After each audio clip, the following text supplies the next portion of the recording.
Okay, we'll go ahead and call the August Planning Commission meeting to order.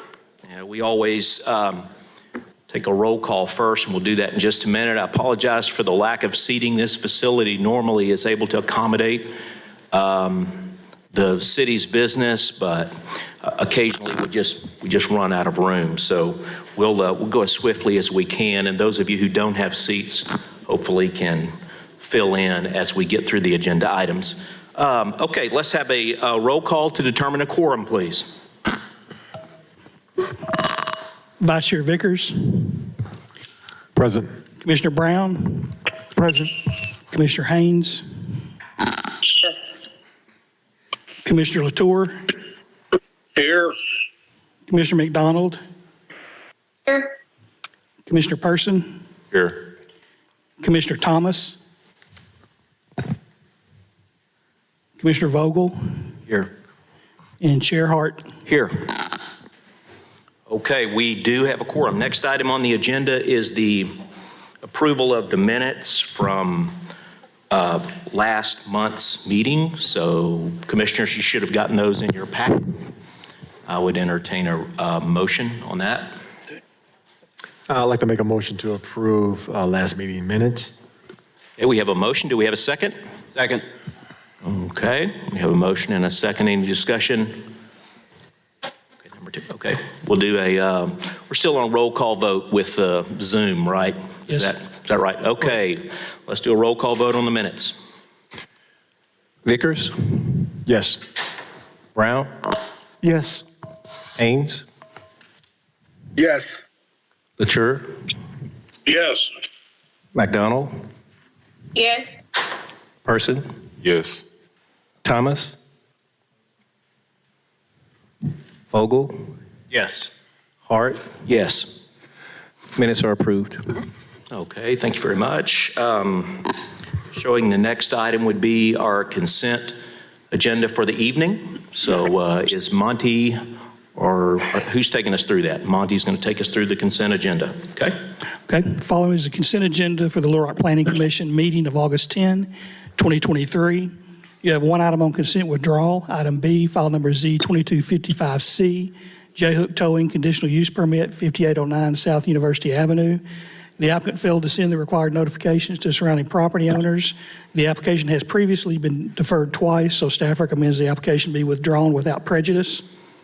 You have two items on consent deferral. Item E, file number Z9795, Queen Beans PDC, northwest corner of Hermitage Road and Autumn Road. The applicant submitted a letter to staff requesting the application be deferred to the September 14th agenda. Staff supports that request.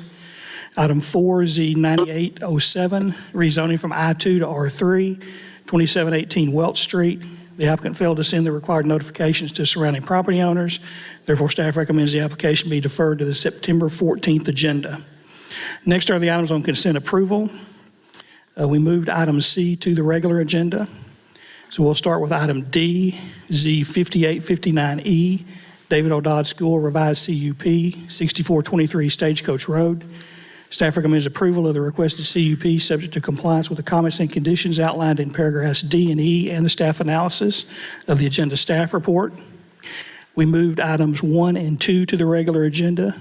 So the next item on consent approval is item 3, Z4807V, Discount Tire CUP, west of 16100 Chenal Parkway. Staff recommends approval of the requested CUP, subject to compliance with the comments and conditions outlined in paragraphs D, E, and F and the staff analysis of the agenda staff report. Item 5, LU 2023-2001, Land Use Plan Amendment in the Pinnacle Planning District from office and mixed use to commercial. It's at the northeast of the Cantrell Road, Valley Ranch Drive intersection. Staff recommends approval of the applicant's request to amend the land use plan at the subject site from office and mixed use to commercial. Item 5.1, Z9811, rezoning from R2 and O3 to C3, 18404 Cantrell Road. Staff recommends approval of the requested C3 rezoning. Item 6, Z6214A, Madison Heights Phase 4 revised PRD, north of the intersection of West 16th Street and Jefferson Street. Staff recommends approval of the requested revised PRD subject to compliance with the comments and conditions outlined in paragraphs D and E and the staff analysis of the agenda staff report. Item 7, Z9117A, Custom-Made Properties Mini Storage PDC, 2501 South State Street. Staff recommends approval of the requested PDC zoning subject to compliance with the comments and conditions outlined in paragraphs E and F and the staff analysis of the agenda staff report. And one other condition that we put on there is there is to be no outside storage of any kind. Item 8, Z9808, SMH Care and Services PDR, 2222 South Chester Street. Staff recommends approval of the requested PDR zoning subject to compliance with the comments and conditions outlined in paragraph E and the staff analysis of the agenda staff report. And the final item is item 9, Z9810, Lorax LLC PCD 405 East 21st Street. Staff recommends approval of the requested PCD zoning subject to compliance with the comments and conditions outlined in paragraphs D, E, and F and the staff analysis of the agenda staff report. That concludes the consent agenda. Thank you very much. We need a motion to deal with the consent agenda. Yes, I'd like to make a motion to approve the consent agenda and all within. Second. We have a motion and a second. A roll call vote. Vickers, Yes. Brown, Yes. Haynes, Yes. Mature, Yes. McDonald, Yes. Person, Yes. Thomas, Vogel, Yes. Hart. Yes. Consent agenda is approved. Consent agenda is approved, so if you were here to see if one of those items on the consent agenda was going to be dealt with in a positive way, it has been. You're welcome to stay, or you may go. Okay, let's move on to the regular agenda. And Monty, just to make sure we're on the same page. Okay, the order of the regular agenda will be item F, 2A, 10, C, and 1. That's what I have. Okay, thank you very much. Okay, first item on tonight's regular agenda is item F, the Hillcrest Design Overlay District Amendment. We'll let staff have the reading first. The Hillcrest Residential and Commercial Neighborhood Area of Little Rock was nominated to the National Registry of Historic Places in 1990 as the Hillcrest Historic District. Since 1992, the Historic District has not been reevaluated, and the impact of alterations and demolitions over the decades is largely undetermined. In 2020, a survey of the district in phases through a 4-year process has been initiated. The full survey of the district will not be completed until 2025. In 2008, the Design Overlay District was officially adopted to help maintain the built environment in a neighborhood that is rich in history and architectural character and consists of both a vital residential area and a thriving commercial sector. It contains no restrictions on demolition and no regulations of architectural style or character. In 2018, the Hillcrest Residential Association formed a Design Overlay District Committee to study demolitions and the impact of the DOD and Hillcrest since 2002. The DOD committee was formed with both proponents and opponents of the 2008 DOD. The committee had concerns that the existing DOD did not achieve what it was established to achieve for the neighborhood.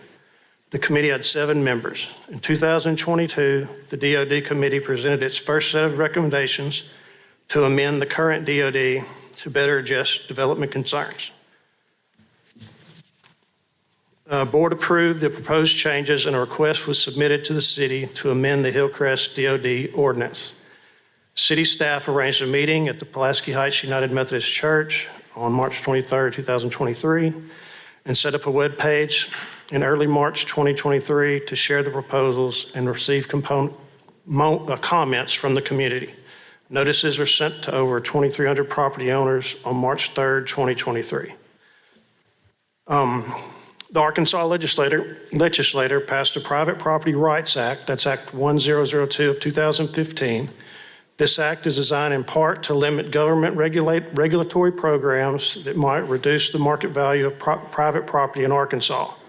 A regulatory program is defined to include a design overlay district unless it specifically carries out or protects the adopted plans of a government that are designed to protect the health, safety, or welfare of the citizens. This act sets a 20% threshold on the economic impact to a property. The first proposed change to the amendment was a statement of purpose and intent, and further defines incompatible construction to include out-of-scale construction and development and avoidable demolitions. And there are 6 proposed changes. Proposal 1 incorporates side yard setbacks. Modify the Hillcrest Design Overlay District to include minimum combined side yard setback equal to 28%, excuse me, of the average lot width, with a minimum side yard setback of 10% of lot width per side, the minimum requirement to exceed a total of 17.5 feet. Based on zoning, currently requires a 5 to 8 foot setback on each side. This would be a reduction of around 20% of the width of the typical lots getting permits within the neighborhood. The staff has concern of whether this might trigger Act 1002 of 2015. Proposal 2, modify the FAR, which is floor area ratio, to for reuse of existing structures. Add a definition for reuse existing structure. To qualify as a reuse of the existing structure, the front 3 sides and associated roof framing up to the back wall must be retained as the exterior front portion of the house. Modify the DOD to establish the FAR for additions to existing structures as follows. Single story, 37%, currently it's still for 37%. 2-story, 45%, and it's currently at 50%. Basements and attics located within the reused portion of the structure are not counted against the FAR. The proposal is to encourage the transformation of existing structures in ways that will maintain contributing elevations and existing streetscape. This appears to reduce the allowable floor area ratio to more than 10%, and with exceptions possibly even less for lot size of typical lots within a neighborhood, which have been seen permit actively.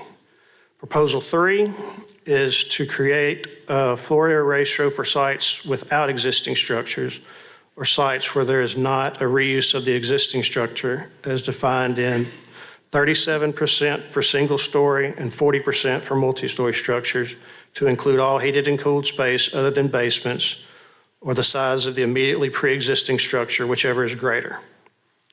Proposal 3 works with Proposal 2 and is for sites that would not qualify as a reuse of existing structure, such as vacant lots, demolished structures, or projects which do not retain the front 3 sides and associated roof framing of the existing structure.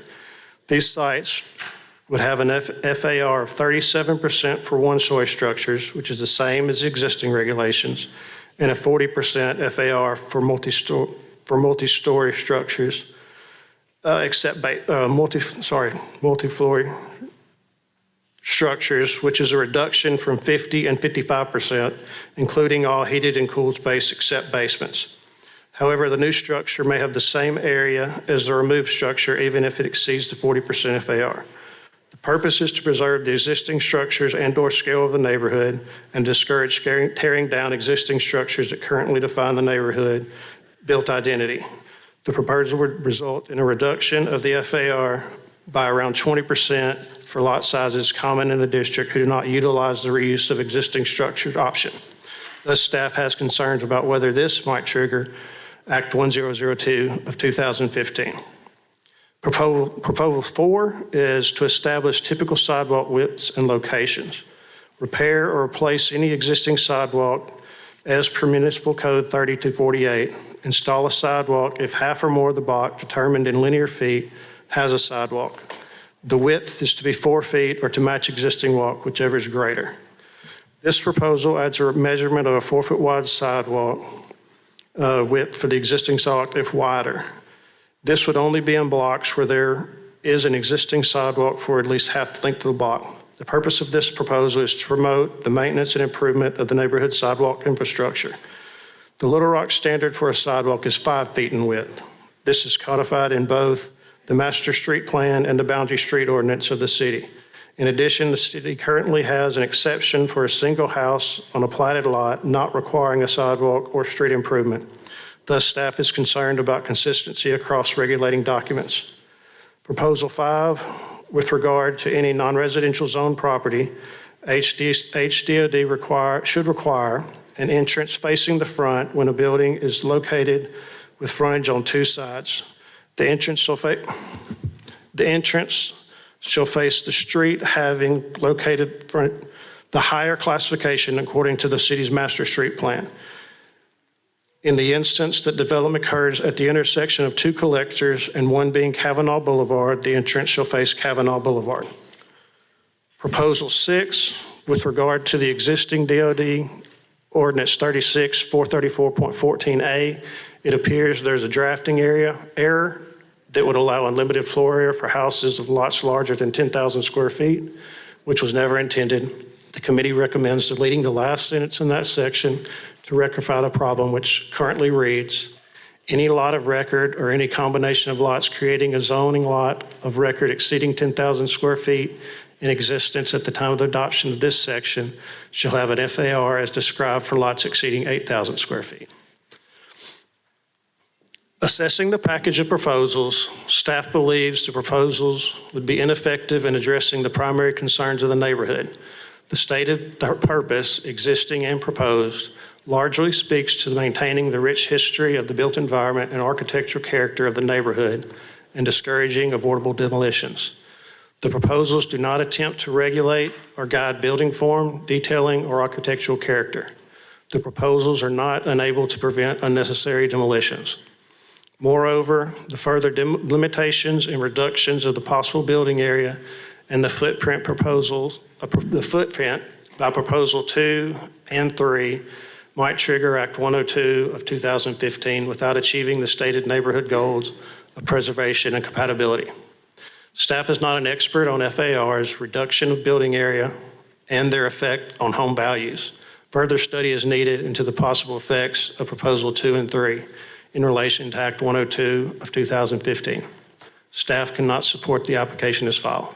Staff recommends denial of the application as filed. Okay, thank you very much. Is the applicant present? Okay, if you'll make your way to the podium, please. While you're coming up, what we normally do here is give 20 minutes to each side. So basically you can, you get an opportunity to introduce your proposal, but then if you wish to hear from the opposition and then use some of your time after they've spoken, you're welcome to do that. So we're probably going to go 40 minutes minimum on this particular item, and then we'll allow time for the commissioners to ask questions and staff to comment as they need to do so. So if you'd state your name and we'll go from there. Sure. I'm Chris Parker. I'm a resident of Hillcrest and am representing the Residents Association who are... Is the mic picking him up? Can you pull that mic? Okay. Thank you, Mr. Parker. Is that better? Yes, go ahead. Okay, sorry.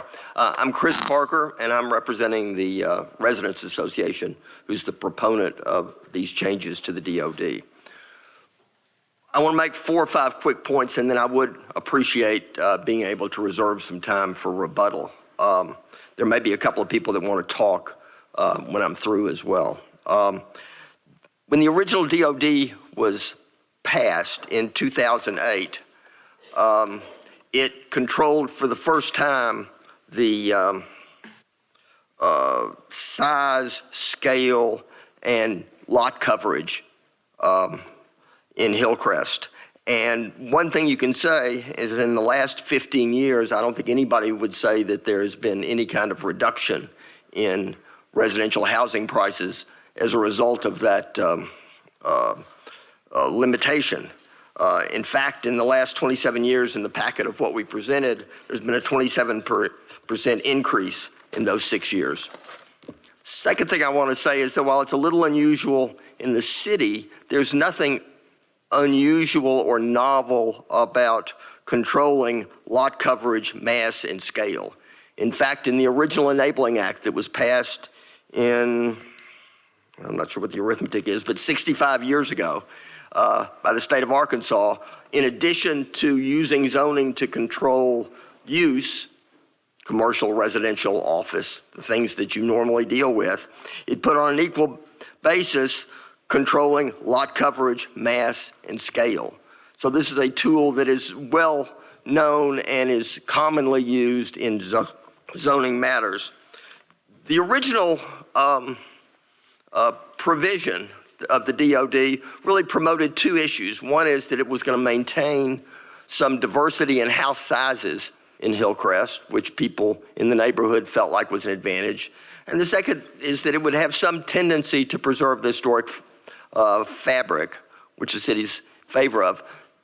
In the intervening period of time, there has been people in the neighborhood who have felt like that there needed to be some tweaks to that in order to preserve both of those values. And so in 2018, the Residents Association appointed a committee to look at the possibility of whether some changes would better promote those two positions. One is maintaining diversity of house sizes, and the second is tending to maintain the historic fabric of the neighborhood. There were a number of people, as it said in the write-up, who were for it or against it. I was frankly one of the people that was a little bit against it. I mean, I didn't think that there was such pressure on housing that we were in danger of losing the 1,300, 1,400, 1,500 square foot bungalows for which Hillcrest is well known. And as a result of that, I frankly was skeptical of the need to do anything. In the intervening 5 years, with the help of the city, and one of the things that's a little disappointing with the staff write-up is that they are ignoring the fact that all of these steps were taken with Brian Minyard as the appointee from the city who came to the meetings and talked to us and helped us deal with everything. I mean, we did this hand in glove with the city, and the city knew what we were doing, and we made changes based upon what the city wanted. But the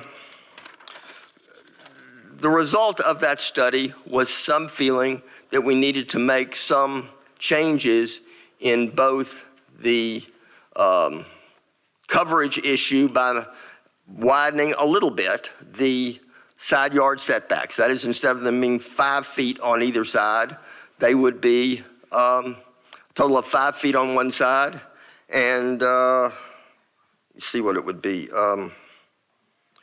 I guess 9 feet primarily on the other side. So it was a 14-foot setback for a typical 50-foot city lot, which would result in maintaining the sort of pattern of a house, a driveway, a house, a driveway, a house, which is the historic pattern for at least those bungalow streets in Hillcrest.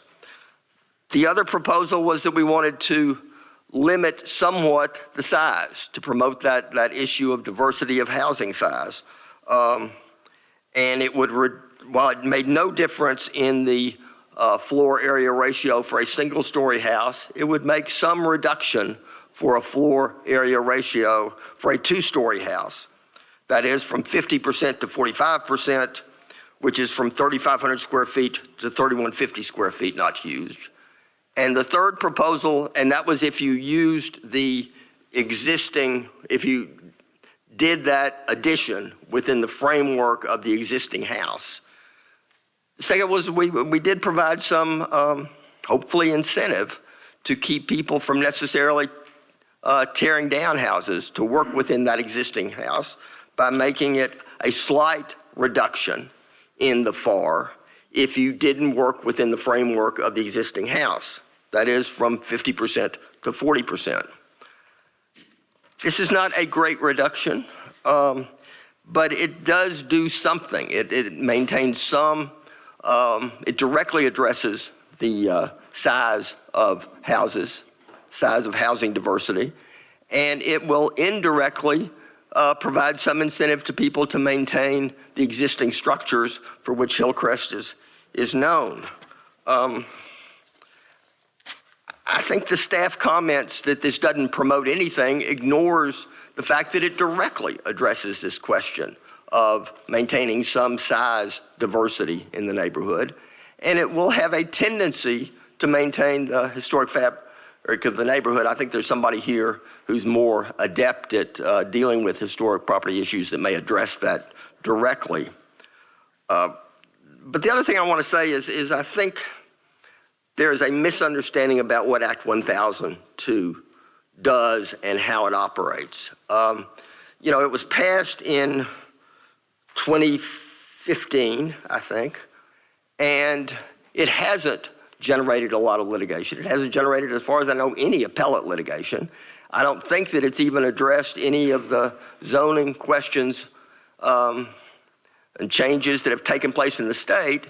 And it's the reason for that is that it's a little confusing, and I don't think people, and I don't think staff comments address what the issue is.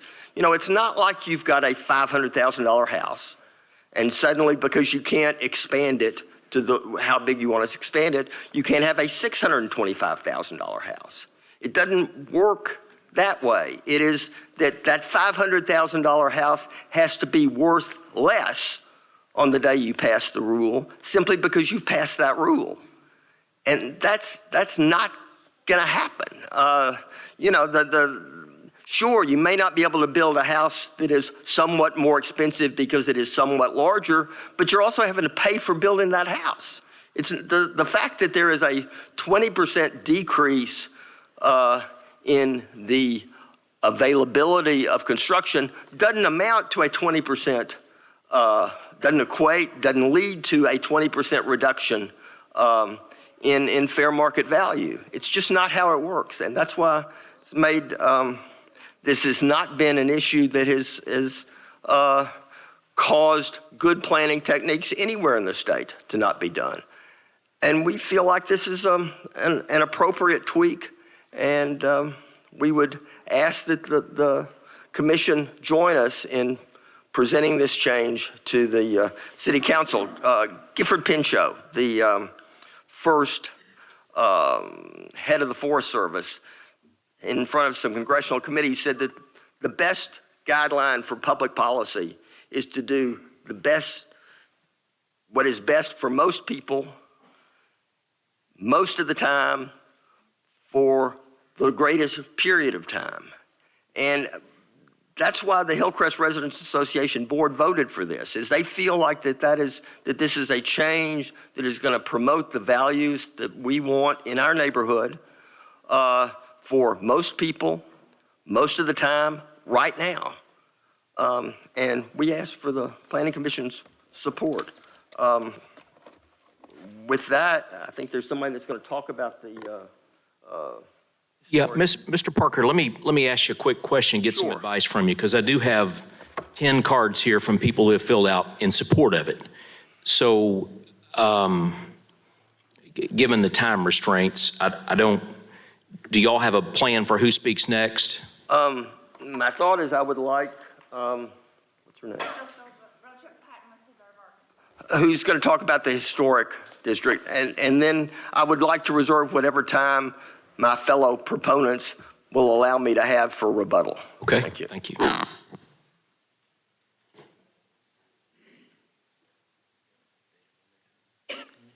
Hello, thank you, Mr. Chairman and Commission, for allowing me to speak. I'm Rachel Patton. I'm the Executive Director of Preserve Arkansas, which is our statewide historic preservation nonprofit organization. And I'd like to begin by saying that I worked with the HRA beginning in 2018, whenever they started this process.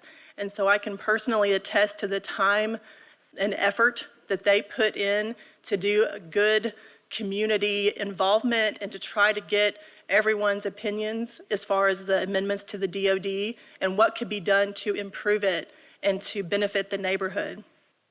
Secondly, I'd like to say that Preserve Arkansas has honored the HRA not once but twice at our Preservation Awards ceremony, once for their outstanding achievement in preservation education and also for their outstanding achievement in preservation advocacy, which was directly related to their efforts on behalf of improving the DOD and also expanding community engagement related to that. Next, I believe that these proposed amendments to the Design Overlay District will incentivize the reuse and rehabilitation of existing historic buildings within the Hillcrest Historic District. I also believe that they will do this, these proposed amendments will achieve the HRA's goal of preserving the setback, massing, and scale of the contributing historic buildings in the Hillcrest Historic District. I also think that this will do this at no undue burden to people who own property in the district. And this, finally, I'd like to close by just saying, you know, the Hillcrest Historic District is not only unique in Little Rock, it's really unique in the state of Arkansas for its diversity and scale of buildings, architectural styles, and also for the size of its commercial district in the center and the size of district as a whole. And as I know that this commission knows, a resurvey of the district is in progress, and I really hope that these amendments will be approved today because I think they can go a long way to keeping the significance of the district and keeping the National Register status of the neighborhood, which also provides incentives for homeowners to be able to rehabilitate their historic buildings with the help of federal and state historic tax credits. Thank you. Okay, thank you, Ms. Patton. I have a number of cards here from the opposition, so you guys probably have a plan here, but I've got G. Dennis, Tom Firstel, and Mark Robertson. Are those the kind of the speakers that we're gonna line up? Okay, if the opposition would like to come up. Okay, all right. Doug Weeks will take the place of Mark. Okay, so if the opposition is ready, you can come on up. Now, if you're not prepared, we can defer this till next month. Do you want to defer? Yeah, I'm okay. Thank you, though. I appreciate the offer. Hey, all right, go ahead. Okay, I need a slide clicker, and I need my presentation prompted. And you are, please state your name for the record, please. Thomas Firstel.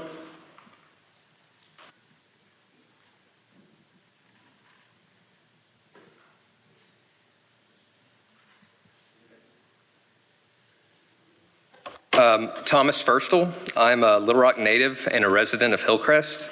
I have been improving an old historic home slowly over the past 12 years, which is an expensive hobby I wouldn't recommend to anyone, but I find a lot of enjoyment out of it.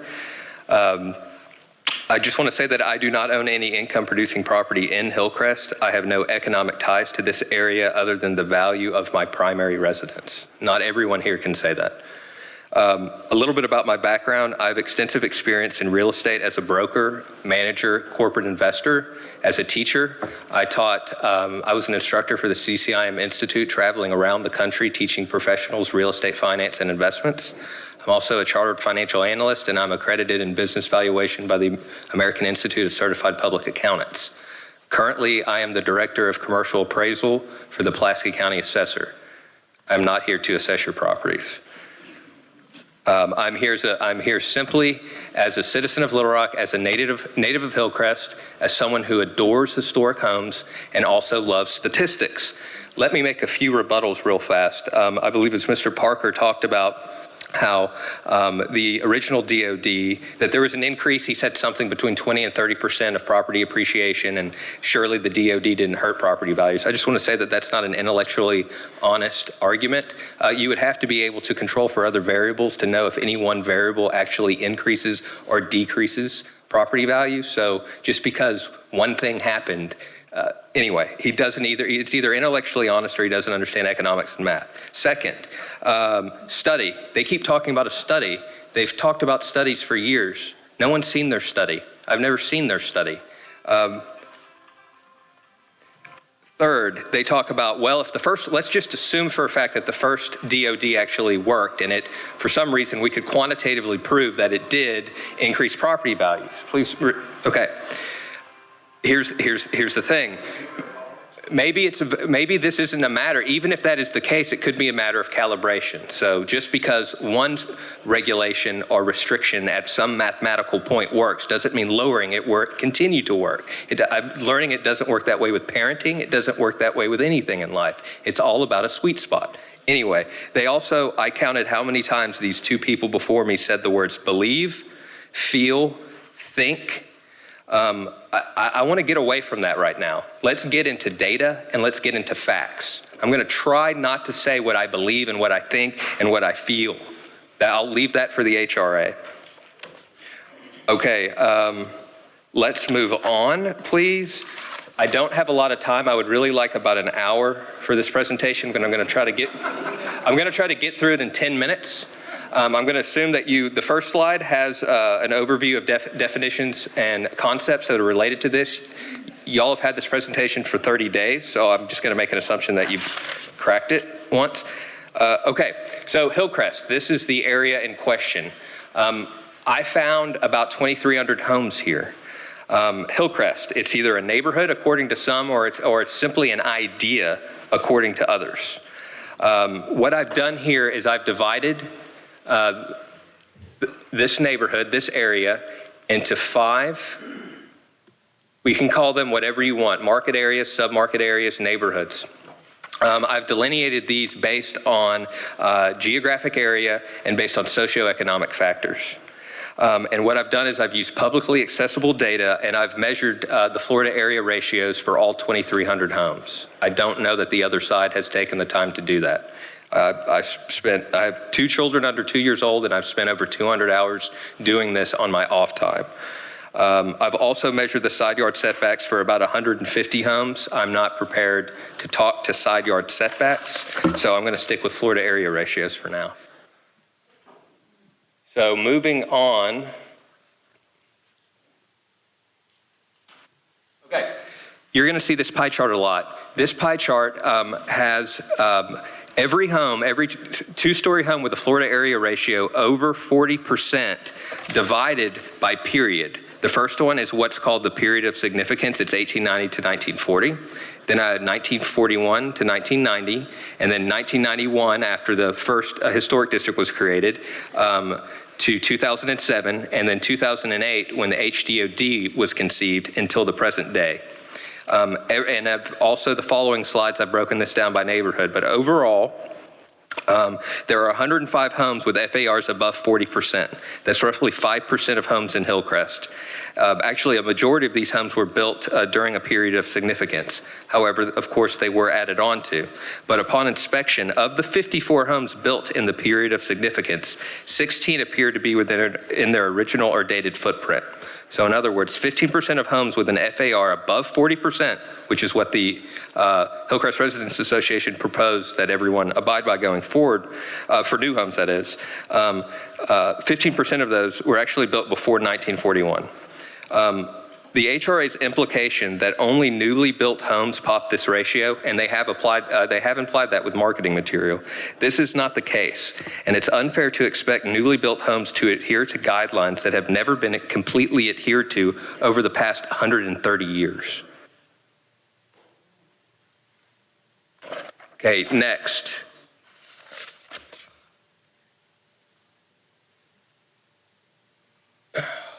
Sorry. Up is down, down is up on this remote. Okay, you can see the historic district right there. That's in red, and you can see the design overlay district in blue. There's some homes that I may have captured that are not within either, but mostly outside of the design overlay district in this area on University. You've got medical clinics, and you've got the Midtown Shopping Center on the southwest corner, and then you also have a lot of medical office on the south side. So it's mostly commercial if it's not in the DOD for the most part.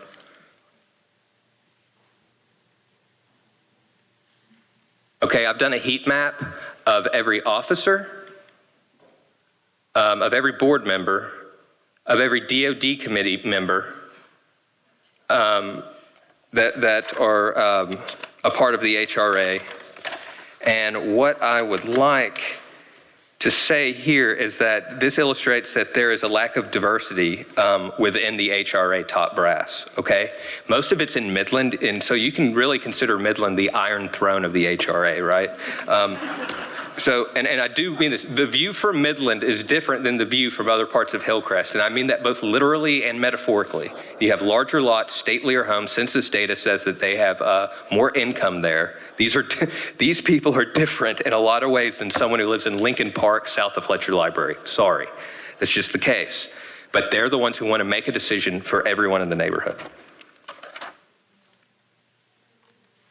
Moving on. Okay, so I'm going to try to get through this. I'm not going to talk at length about each one of these neighborhoods, but you should have an exhibit that says Exhibit A and Exhibit B. I'm going to point to those if you do have those. Think you do? Okay.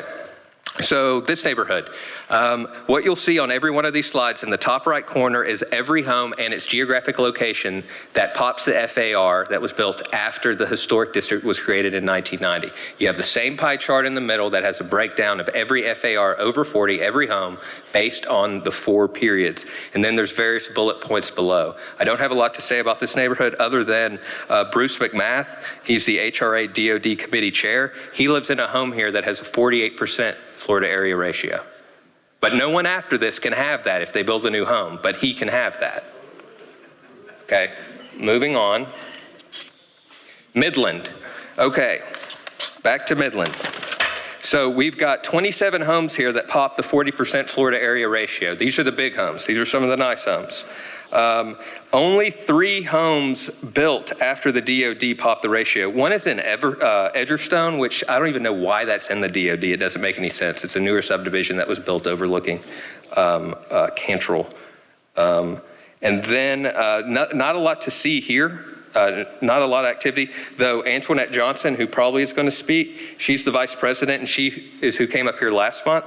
She lives in a home that has a combined side yard setback of 24%. Remember, the proposed is 28%, and she also pops a side yard setback. So again, why are the 2 people that are spearheading this initiative live in homes that they don't want anyone else to abide by who builds a new home or improves an existing home for that matter? I don't know. Moving on.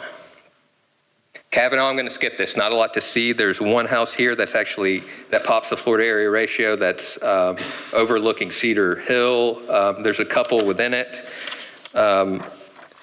Here's where a lot of stuff is happening. So I've called this the Holy Souls District. By the way, when I grew up here and went to school here in the 80s and 90s, no one called this Hillcrest. I don't know what changed. I think a lot of real estate agents just started wanting to sell homes in this area and called it Hillcrest. And somehow this became Hillcrest over the last 30 years. That's all I could guess. Anyway, so there's a lot of homes that were built here after 1990 that do pop the 40% Florida area ratio. Though I do want to say that only 2 are actually within the historic district. One is an eco-friendly home. So now we're getting in a debate over historic preservation versus sustainability. The other one just has a Florida area ratio of 41%.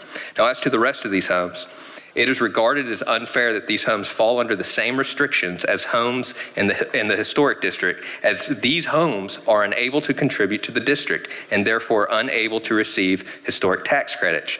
These residents are currently being regulated without receiving any additional benefits.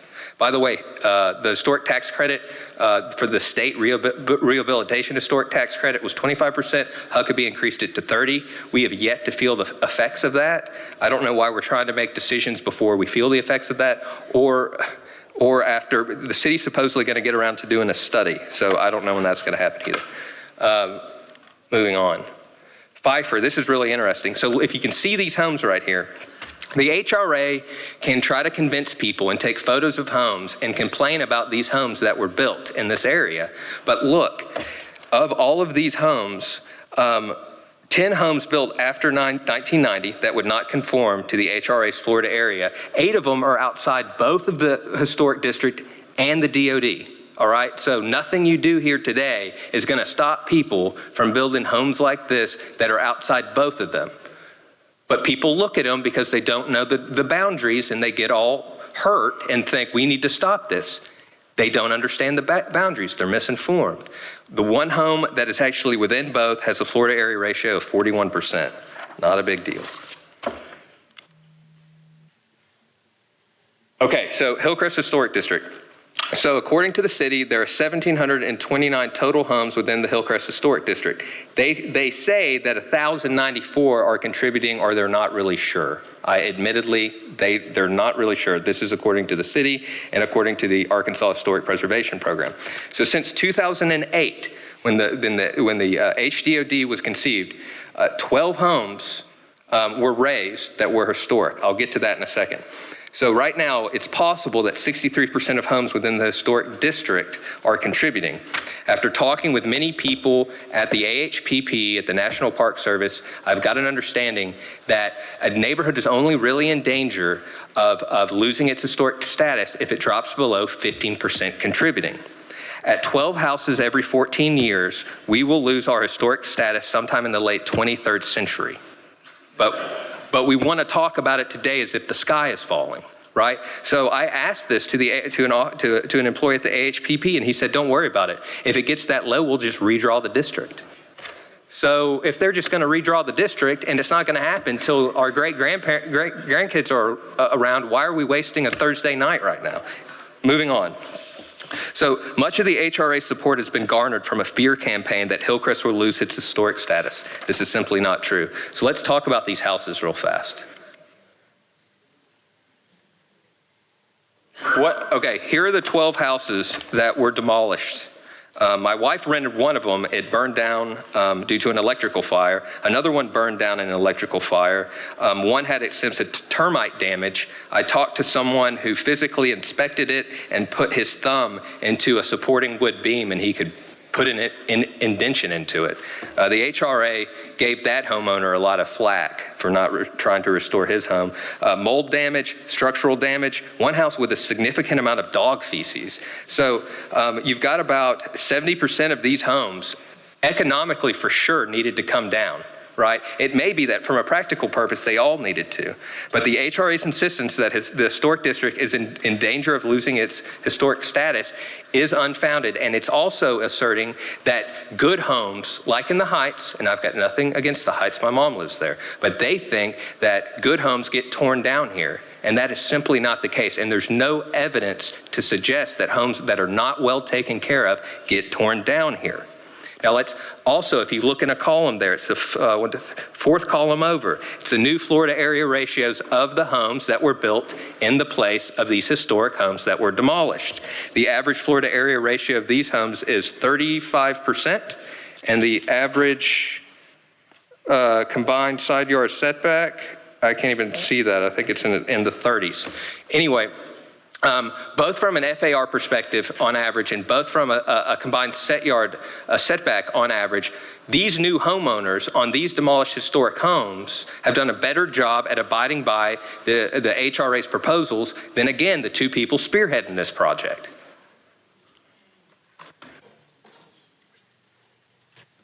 Okay.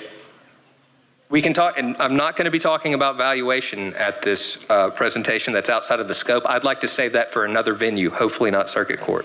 So next one. All right, so here's Hillcrest. I've also measured all the Florida area ratios of all the homes in the Heights.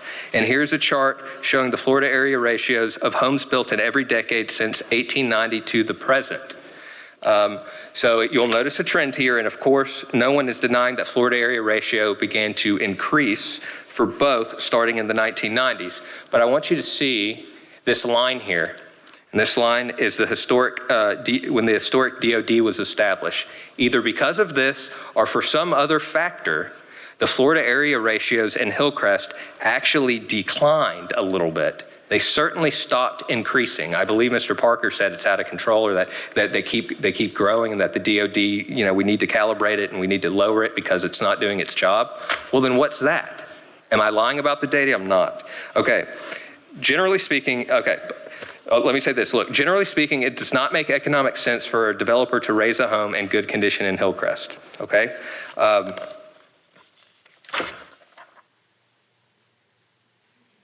Thomas, you got about 4 minutes left. Just let okay. me know. All right. Look, here are all. rushing Look, you, but look, here are all my points. I've implied or explicitly stated all of them, so they're here for you to read. I don't know where the HRA's data is. I think the HRA's dog ate its homework, and they've been trying to convince people with online censorship, with marketing propaganda. They spend a lot of money in marketing, but none in data, none in research. They're spending their capital and labor and sources that don't lead to the truth. That's all I got to say.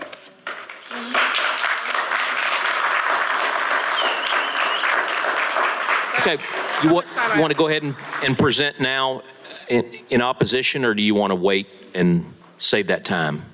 However you want to do it. Say that again, Todd. Do you want to save that time or go ahead and present now?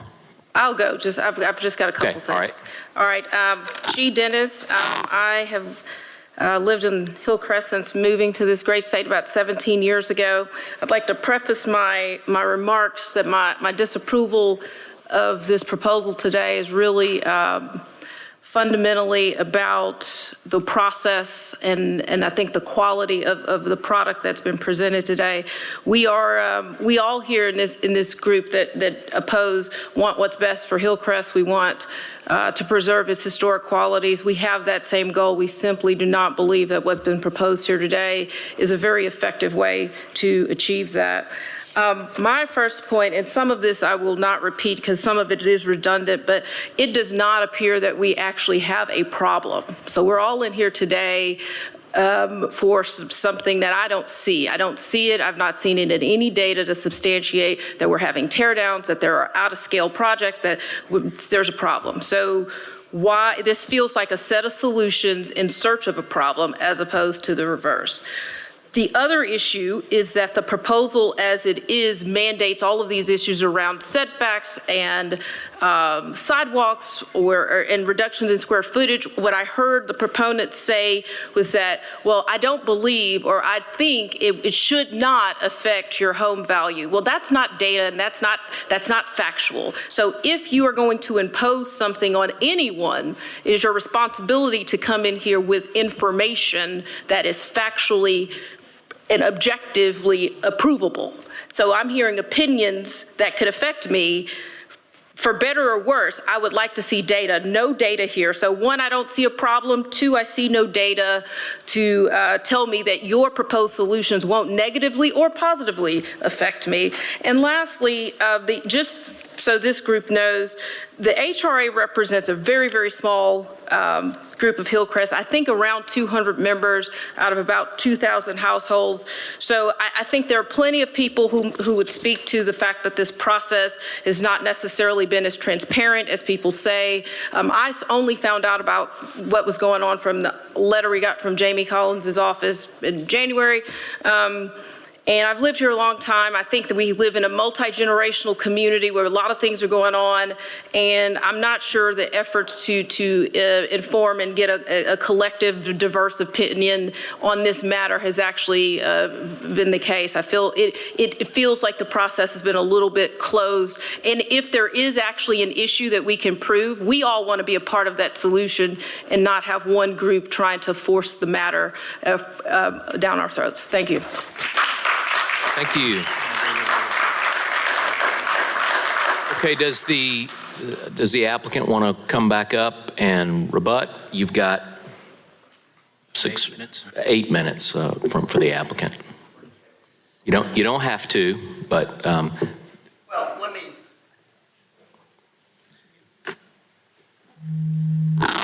me just make 2 points and then let anybody who's in favor of the proposal that wants to say something, say something.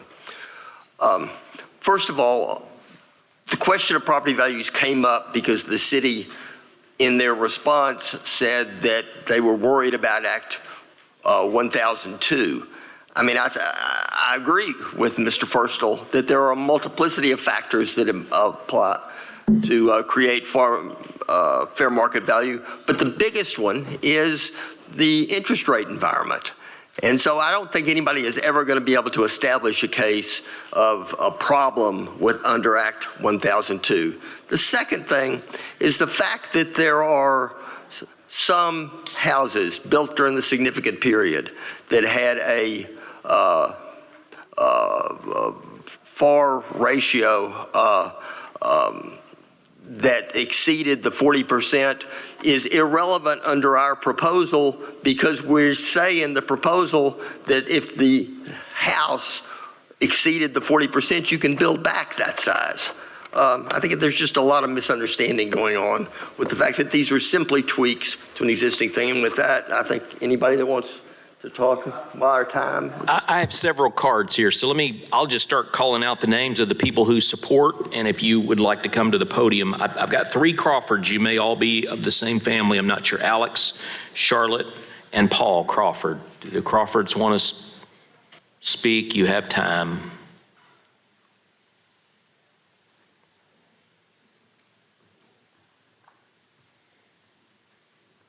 Good afternoon. My name is Paul Crawford, and I actually was the Hillcrest Residents Association president when this process began years ago.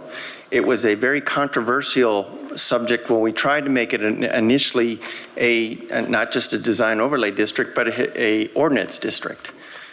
We experienced a lot of opposition during that process, and as the result of that, we ended up working with a lot of the opposition and the city to come up with an ordinance district that worked for the entire neighborhood. It went through many meetings. It went through multiple iterations. And the purpose was to try to get our neighbors to come meet with us and discuss what can and cannot be done. We want the character and the fabric of the neighborhood to remain, and to state that there hasn't been any of that occurring in the neighborhood. I asked the opposition to drive up and down Lower Monroe, Lower Palm, and in other parts of our neighborhood and see tiny bungalows, 1,300 square foot homes next to two-story, 2,000 or 2,500 square foot homes. They don't match. It isn't what we wanted to see. Thank you. Good evening. My name is Alex Crawford. My name is Alex Crawford. I'm a 23-year-old lifelong resident of Little Rock, also a lifelong resident of Hillcrest. I've been here longer than many people have, and I've seen almost 1/4 of a century of change. I wanted to speak to you tonight about some of the issues facing the future homeowners of Hillcrest, such as people of my generation and those to come. To start with, the days of a starter home of about 1,300 square feet being built are over. Simply stated, there's not the financial incentive to use that sort of space to build that because of labor and material costs, and just the fact that such houses would sell for less money than they are built. However, there's still plenty of starter homes in neighborhoods such as Hillcrest. However, when you take a house that is about that big and replace it with something that is larger, you end up increasing the price of the house. So a house that in Hillcrest that was about $250,000 that's replaced by one that sells for substantially more, you end up pricing out people. Some of those people being priced out often are people of my age and younger. To that note, I've brought some facts with me. Gen Z is projected to be the first generation to earn less than their parents in over a century. Between that and high home buying prices, the average age of the first-time home buyer is the oldest on record at age 35. The housing market has never been this unaffordable for first-time home buyers, according to data released by Mortgage Bankers Association this June. New build homes are spacious and affordable for families, but this leaves out an important segment and growing segment of the real estate market, which is single individuals such as myself. It is estimated, according to the statistics I've seen, 1/3 of my generation is going to remain single their entire lives. As such, they will not have a need for family-sized houses. According to the website Lending Tree and published in the magazine Harper's, almost 20 million U.S. households today are comprised of one person. And already, as of the Census Bureau data from 2022, almost 1/3 of U.S. households today are one person. As such, it's good policy to take into account the idea that perhaps these smaller homes are important life stepping stones for people in situations where we are not able to afford these bigger houses that are being built. I certainly cannot speak for every young home buyer, but I certainly can tell you I'm not looking to buy a house big enough for a family. I doubt I would be able to afford it even if I wanted to. This is an issue that will impact us at some point. I do highly believe that it would be in the best interest of both the city and the neighborhood to encourage the retention of smaller starter homes, because otherwise we are going to end up with something that resembles a mess, so to speak. There are going to be young homeowners moving to other neighborhoods where it's more affordable, and we're going to end up with a glut of larger houses on the market that, while people may like them and want to live in the neighborhood, they may not be able to afford to. And at the end of the day, that's going to end up hurting the homeowners who presently own properties in the long run. And that's not good for anyone. Thank you.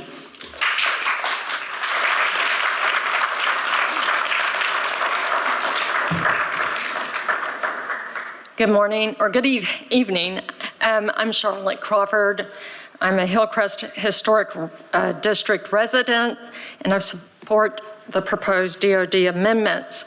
They will help retain the charming character of the Hillcrest Historic District neighborhood, its original scale, its historic architecture, and many of the things that make living in the Hillcrest Historic District unique now and in the future. Please support the character, originality, and the uniqueness of the Hillcrest Historic District and vote yes on the proposed DOD amendments. Thank you. Yeah, okay, how much time is left, Commissioner Vogel? How much? We've got Ann Ballard Bryan, Bill Rector, Luke Kramer, Carol Young, and Dr. John Graves. And we've got a couple minutes left. So Ann Ballard Bryan, did you want to speak tonight? Okay, all right. Bill Rector, did you want to speak tonight?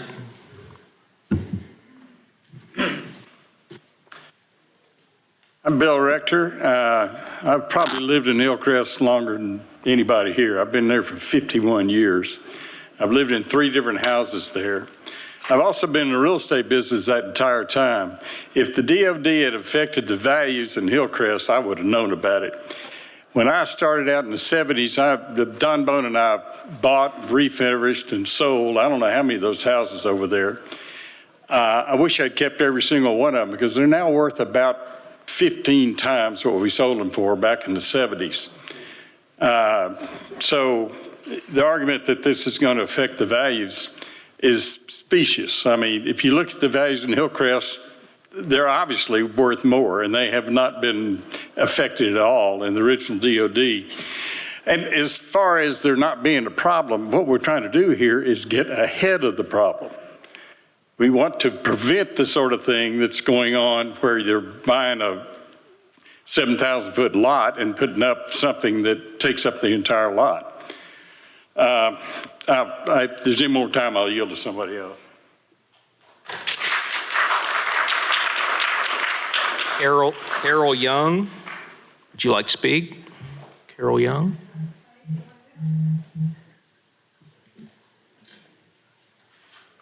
Thank you, Mr. Chairman and Commissioners. I am Carol Young. I have lived in Hillcrest in a restored 1916 Craftsman bungalow for over 20 years. I come as a strong advocate for historic preservation. Hillcrest is lucky. In addition to the Craftsman bungalows, we have beautiful examples of Victorian homes and Tudor, Spanish, and colonial revival architecture. These old homes cannot be replaced. The old growth framing timber, the quarter-sawn oak flooring, and the craftspeople of the early 20th century just aren't available anymore. If the homes in this area are not, from this era are not valuable, why are there books and magazines and Facebook groups and television shows all about the dedication to preservation? There's also the issue that landfills are full of building materials from teardowns. I attended many meetings over the years where the current and proposed DODs have been discussed and then altered to take in many of the concerns that have been raised by the residents.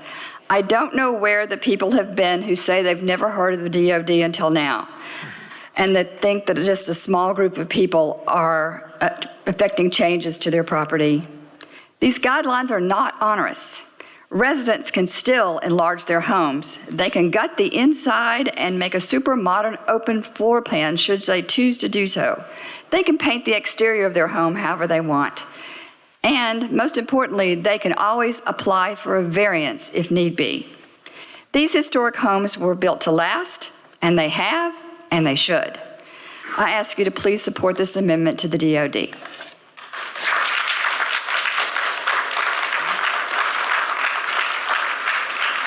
Okay, I tell you what, I'm gonna stop the timers. We're both have sort of used our 20 minutes, and so what we'll do at this point is I will open it up to the commissioners, and they can ask questions of either side. You're not being timed at this point. This is on us. Or they can ask questions of staff. And so I guess maybe to just set the tone on this, I would like to start by asking staff the question of, you guys came out not in favor of this, so would y'all just elaborate for the commission just a little bit what your major reasons are for being non-supportive of the DOD changes? Thank you. Chair, Commissioners, staff's review of the proposal. The main reason is the reduction of the setbacks, the floor to area ratios.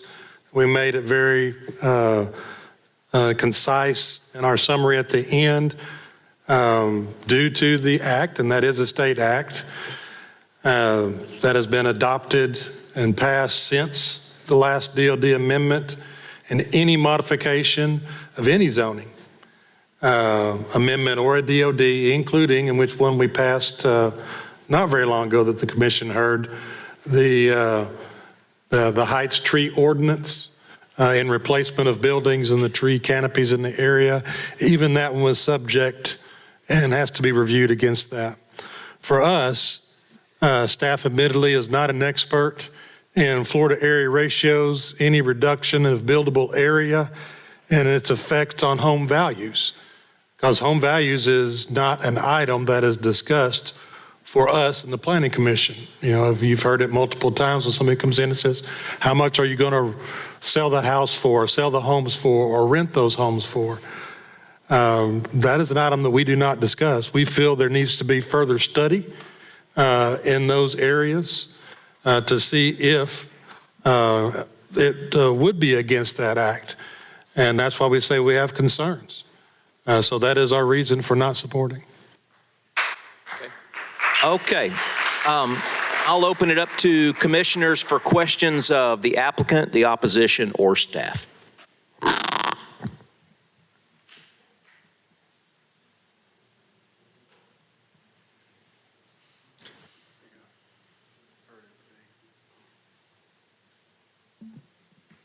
Even our attorney can speak if he wishes.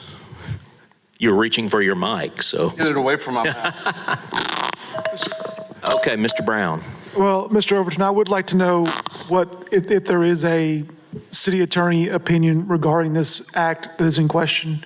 No, as it was stated earlier, there has not been any court decisions in regards to the act. And the way that the city has treated it in the past is we don't necessarily consider economics as our priority when you're making your decisions. You want to tie them into public safety, health, welfare, noise, and traffic. But because of the act, and because we don't have an appraisal, we don't know what increasing or decreasing these floor area ratios would have possibly on a particular property, or even if the act would apply in this case. But I don't want to put you in the position as acting as circuit court judges deciding whether or not this should be decided based on property value, but it's certainly something you could consider. But there are other things that were presented that would also act as a rational basis for any decision that you make one way or the other, if that makes sense.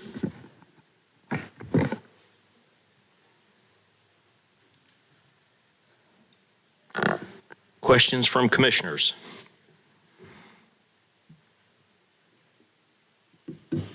Okay, I'll let each side sort of make it's untimed, but please don't take advantage of that. If you want to make just a little closing comment, I'll let you do that because it sounds like we're about to put this to a vote. So let's hear from the applicant first. If you would like to speak, you don't have to, and then we'll hear from the opposition after that. Sounds to me like from the city's perspective that the staff came out against it because they are worried about Act 1002, and the city attorney has said that which is true, that there have been no court cases that have said what 1002 will mean or how it could be brought up in litigation. And I got to tell you, as somebody who has done a lot of condemnation work and a lot of litigation over fair market value goes. I think the reason why in the 5 years that this has happened is not because cities have been generally paralyzed from making decisions in zoning matters, but because the truth is the way the act is worded, when you look at it, there's no way to present a case that is against it. As I said, you have to show that the property value of the person who's trying to be a plaintiff dropped as a result of the passage of this act. And there's no way to do that. You can't go in and say, which I think is what in a context like this people want to say, well, you could have had a $500,000 house, an example I used. You could have had a house of $625,000, and therefore there may be a 20% drop. It's not based on that. It's not based upon your aspirational, what you could have done with the house. It's that $500,000 house dropped because you passed this act. And there's no way to prove that. I mean, Mr. Forstall is an appraiser, and he's exactly right that there's a multiplicity of things that affect fair market value. But the biggest one is always going to be the interest rate environment for residential stuff. And the city attorney is always going to be able to show that any comparables that come out and try to be twisted into saying that it's an effect on property value are because of some other factor and not simply the act. The act hasn't been used because the act doesn't make any sense, and the act isn't a practical way to bring a lawsuit. Thank you. Okay, does the opposition want to make a statement? Yes.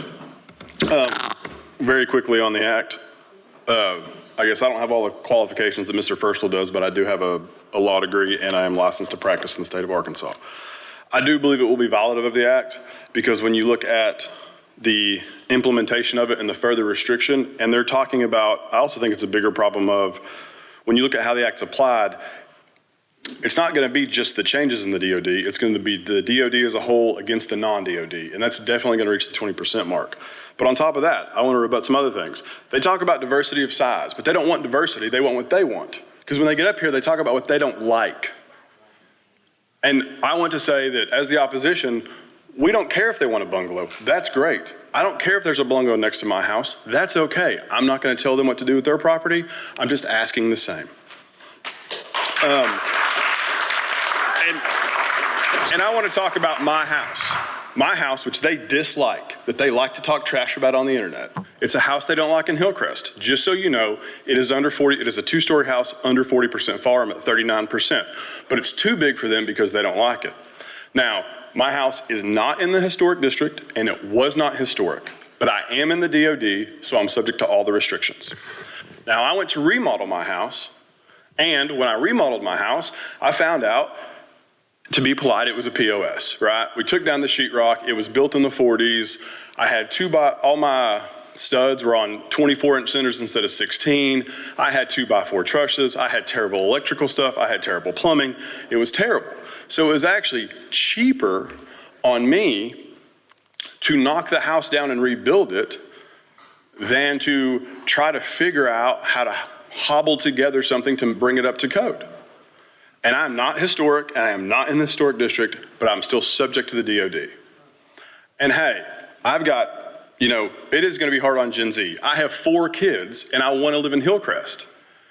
If this passes, I no longer get to. I can now because my house is fine. This doesn't apply to me. I've already rebuilt it. But I'm saying I want kids on my street. I want families to be able to live in Hillcrest. I also want single people to be able to live in Hillcrest. I'm okay with everybody. And I think that's what we really need to look at is they are saying this is what we like. We dislike other things and therefore it's not okay. And I find that unacceptable. They can do whatever they want with their house and I'm just asking the same. We just leave the DOD like it is. We already have something in place that will protect Hillcrest and it's fine. And I think we should just leave it that way. Thank you. Okay, real quick. Can I add one small remark? Mr. Chair, can we get the last speaker to come back up and state? Yeah, we need your name. My name is Brandon Hobart. Okay. I think he did fill out a card, I believe, yeah. Okay, just one small comment. This is Thomas Firstall again. Before I'm done restoring my historic house, most of the original material will not be in it. Right? Like, how old is a 500-year-old wooden ship? Well, the average age of all the material in it could be about 15 years old if it's in good condition. Yes, I'm going to be keeping the heart pine, and yes, I'm going to be keeping a few things. But for the most part, when I'm done with my home, 95% of it will be brand new, but I'm still going to get historic tax credits for it. So, this whole thing doesn't make a whole lot of sense. Just saying that. Okay, appreciate both sides. Appreciate your patience as we sort of go through this process. So what's about to happen now is one of the commissioners will make a motion, and we always make our motions to approve the item, okay? So that way the commissioners don't get confused about voting yes versus no. So the motion will be made in the affirmative to approve, and then we need to make sure that we put that caveat at the end with all of, I guess, without except staff's recommendation that it be denied. That makes sense? And so then when commissioners vote yes, it means we're in favor of the DOD. When we vote no, it means we're not in favor of the DOD changes, okay? Clear as mud? Commissioner Hart? It'll become clear in just a minute. Commissioner Hart? Oh yeah, Alicia, go ahead. Hi, I just wanted to mention that last time I had to recuse, and this time I'll be recusing as well because I have property in this district. Okay, there's a recusal from one of our commissioners. Okay, could I get a motion, please? And you're going to explain that again afterwards for everybody, for the record, right? Yeah. All right. I would like to make a recommendation for approval for item F, Hillcrest Design Overlay District Amendments, including all except staff recommendations to deny. Second. Okay, we have a motion and a second. So for everyone here, yes means yes, no means no on our vote, the way it was made. Okay, roll. Just to clarify, yes means we're voting for the DOD. Yes, for the staff approval for denial. Correct. No. That's why I want to state for the record. For the audience. Yes means we would approve the design overlay district changes. No means we do not approve of the design overlay district changes. Okay, roll call vote, please. Vickers? No. Brown? No. Haynes? No. LaTour? No. Commissioner McDonald's already recused. Person? No. Thomas? Vogel? No. Hart? No. Motion fails. Okay, the motion fails. Again, thank everybody for your patience. We apologize for the lack of seating. I know some of you have been standing a long time. So the next item on the agenda, we'll give everybody just a minute to clear the room here. Next item will be item number 2, the Grove. That wasn't even a fight. We'll take a break.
Well, to the rest of the agenda, that's no small matter. Yeah, I don't know.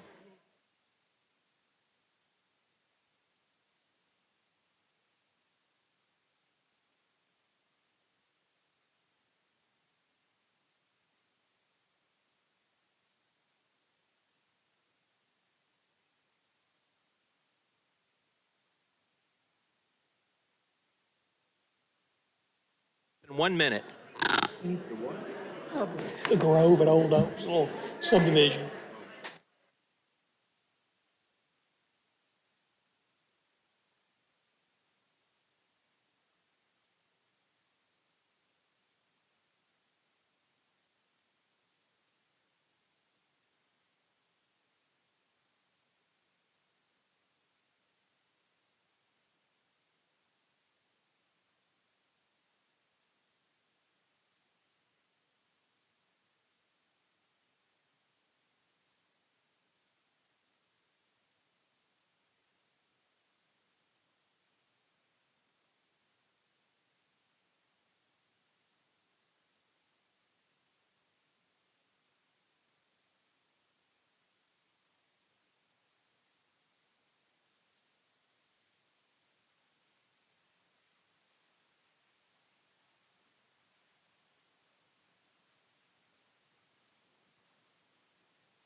If we have everyone back, we'll go ahead and get started.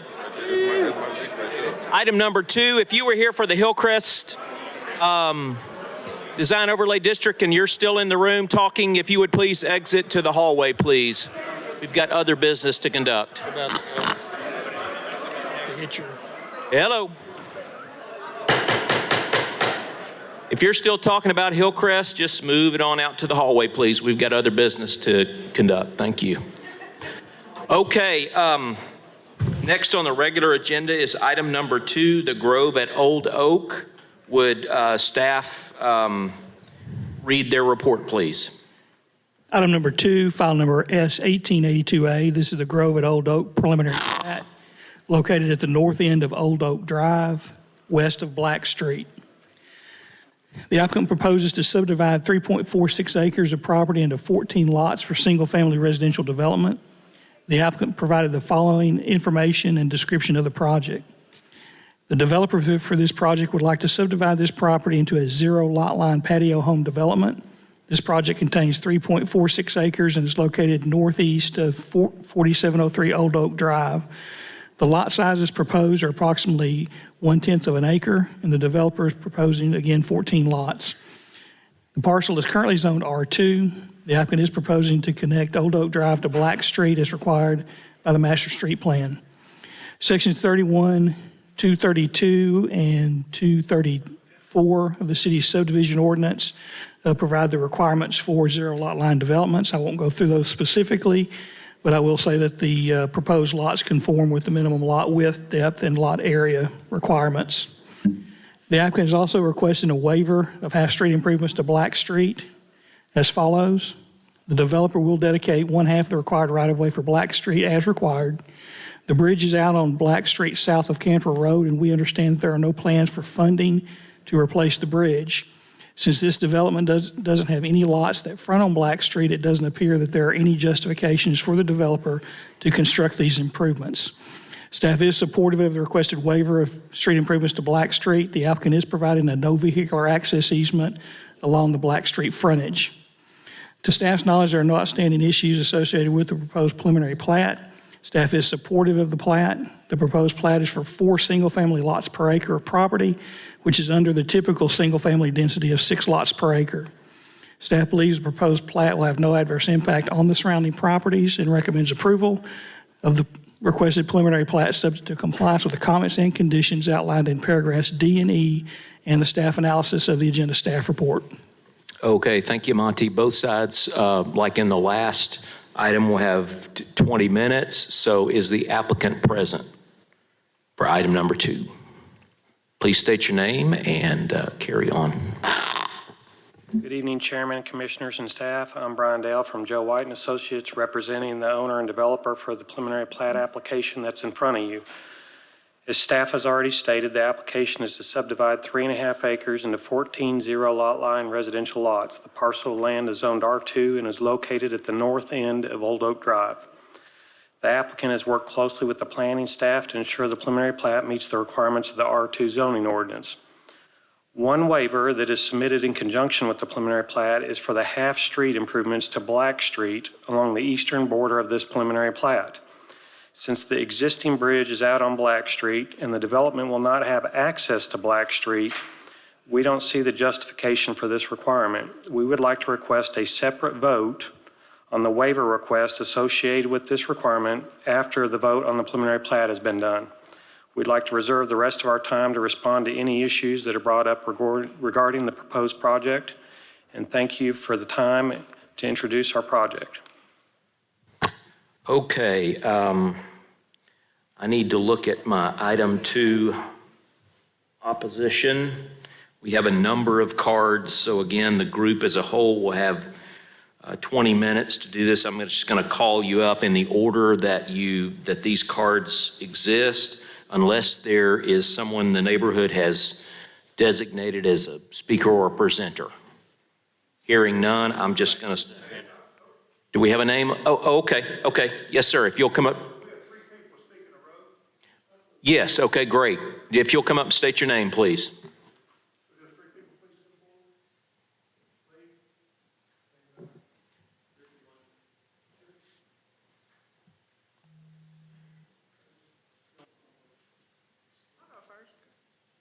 Good evening. My name is Jennifer Pierce.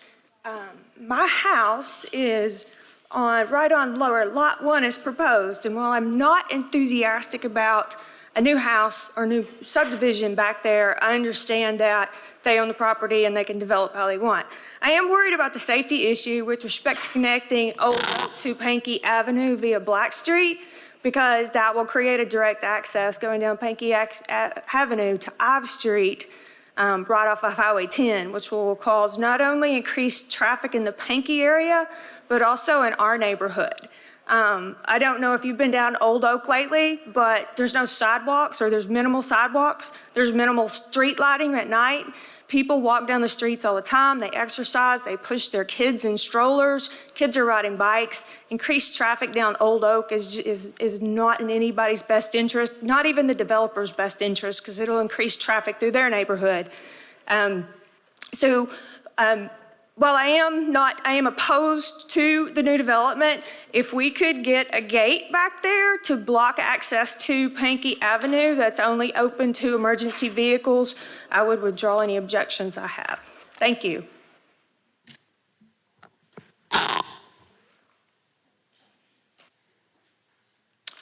Thank you. My name is Lee Greason, also a resident of the Longley Manor, Secluded Hills neighborhood that's served by Old Oak. I echo her concerns that there's already a lot of traffic on 3 sides of us. We got 3 arterial streets. We've got in Cantrell, Taylor Loop, Henson. Lots of traffic. The light at Taylor Loop and Henson backs up every day. Taylor Loop and Cantrell. What this cut through the connection of Old Oak to Black Street, as stated before, provides it's not as straight as if Black was a contiguous street, but it could be sometime in the future.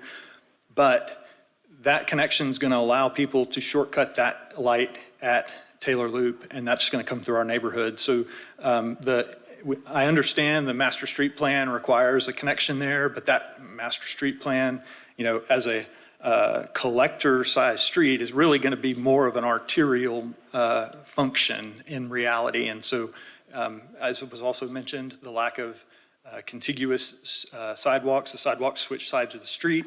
In order to walk on Old Oak Drive, you have to switch sides of the street. You have to walk in the street because some houses don't have a sidewalk, and then all of a sudden the sidewalk reappears. Long story to say, we are against a cut through, any connection between Cantrell and Henson that runs along Old Oak.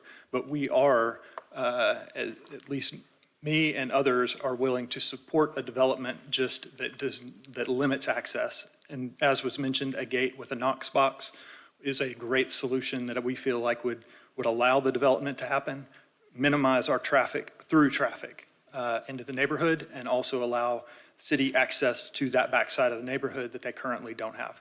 Thank you.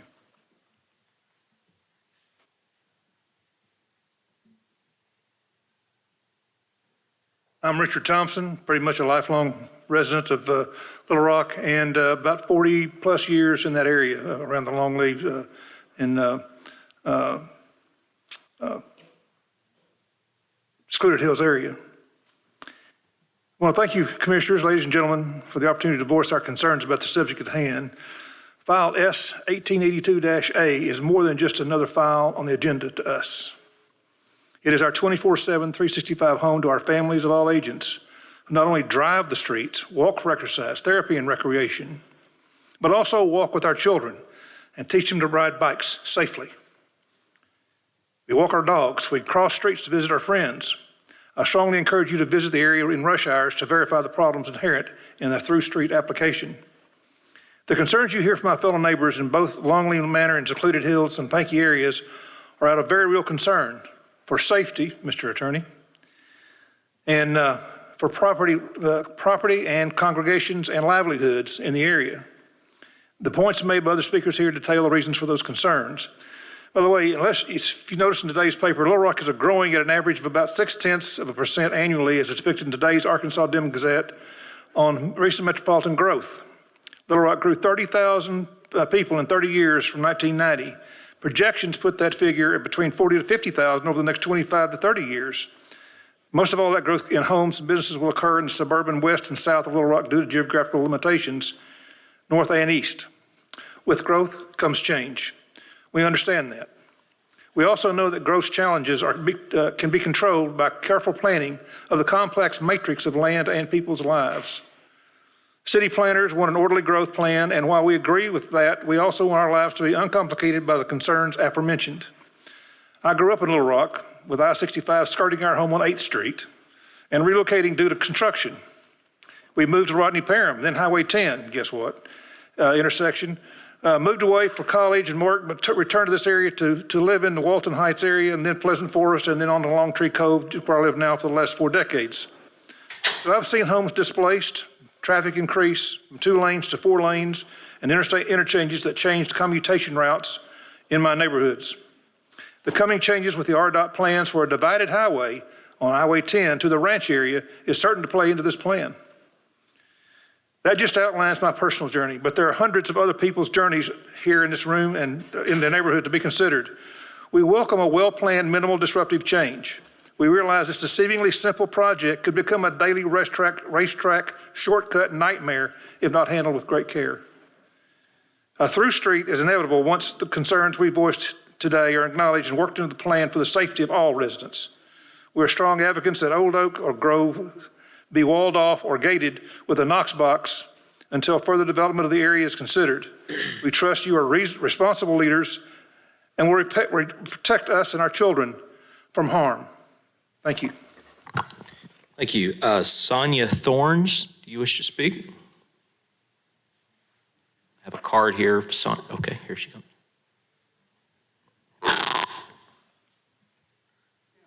If I just have not received a notice in the mail, but I don't think I received anything regarding this meeting. I'd like to say that I am against it. I feel like Pankey is being gutted enough with the Department of Transportation coming through Council Road. We're having to make some sacrifices there for sure. A lot of you are talking about, building new homes and adding on. There are some of us that are going to have to sell our homes because the city is the state is coming through. So what I'd like to ask you to do is just stop the bleeding and maybe leave Pankey alone for now. Thank you.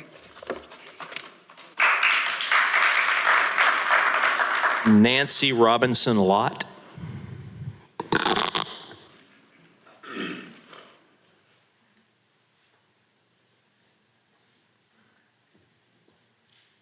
Good evening, Commissioners.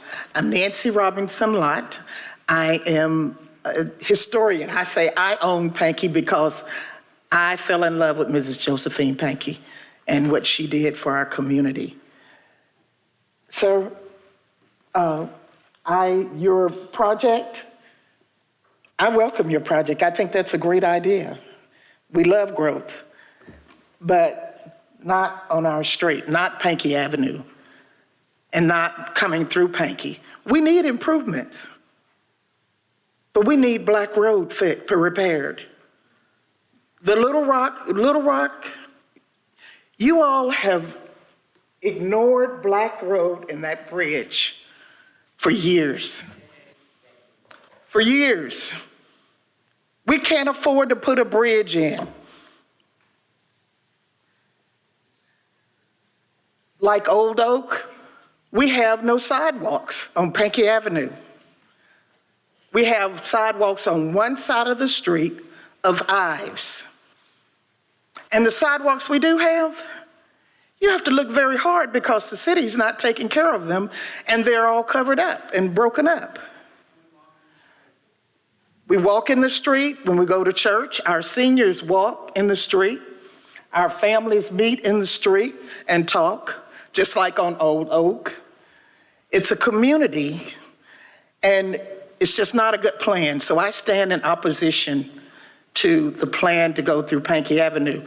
Please, the shortest distance between 2 points is to bring this subdivision out to Cantrell on Black Road. That will give them an exit to Cantrell. Bring it straight out to Black Road. Repair the bridge, please. Thank you. Okay. Lee Greason. A card already. Andy Hill.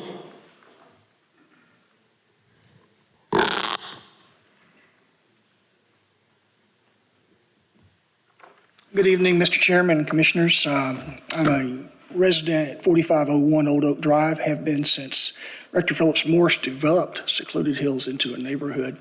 I think we were the second or third home built there. And I'm sorry Bill Rector's not here. I'd like to ask him why the sidewalks are still not done. But maybe somebody will ask him and he'll get back to you. But the bottom line is, if you're concerned about the welfare of the community, allow the development to be built, but ensure that it won't be a thoroughfare. I think the young lady's comment earlier about the Knox Gate is an excellent suggestion. Another thought might be a cul-de-sac development. But there are options that you can exercise control over tonight, and I would urge you to think about your children on their skateboards or their bicycles.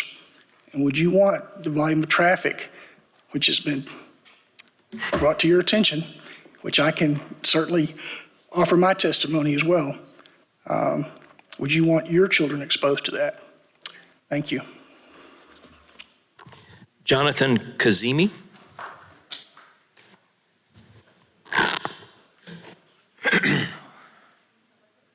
Planning Committee, thank you for your time today. It's already pretty long. I'm kind of impressed with the presentation, though, honestly. I'm going to echo what everyone's trying to say. Look, we know that the city is wanting to develop and grow. We're for that. Build, but the traffic. Again, not to be repetitive, we had short notice on this letter that went out and trying to plan to be here, but I live on Shepherd Drive. We were just here back in April to not allow Shepherd Drive to be a collector. You guys shut that down. We're very thankful for that.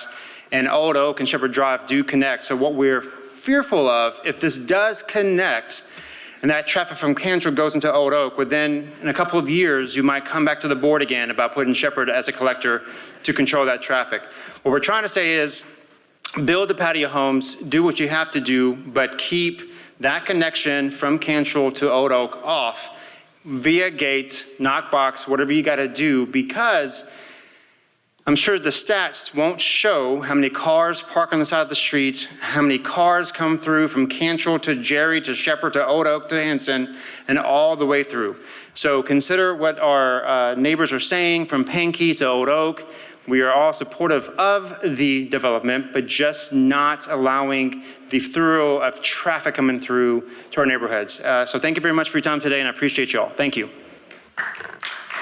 Regina Norwood. Good evening. My name is Regina Norwood. I'm a concerned citizen, and I have a love for Pankey as well.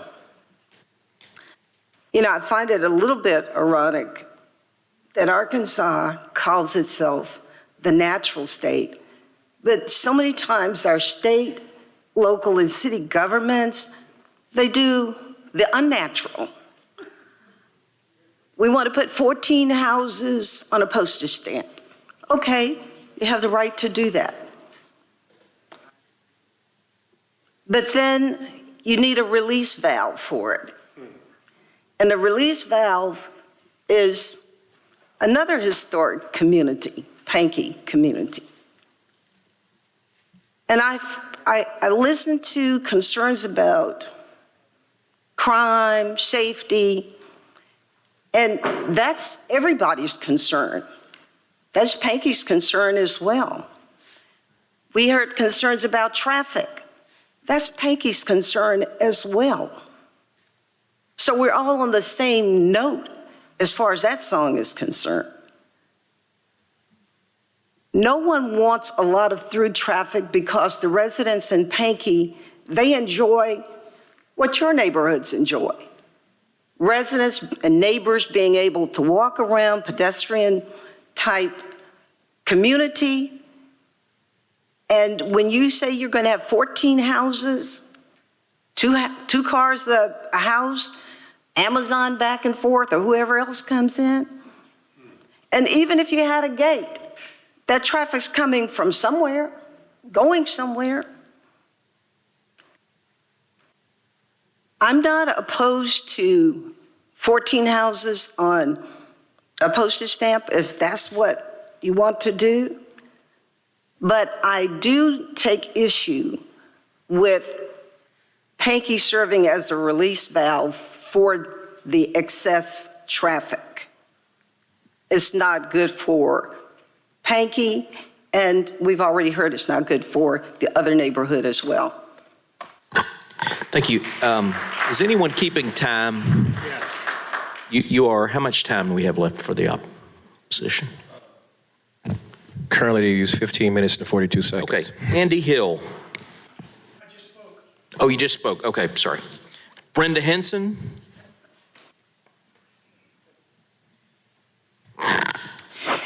Good evening. I'm Brenda Henson. I'll make it short because everything I need to say has been said.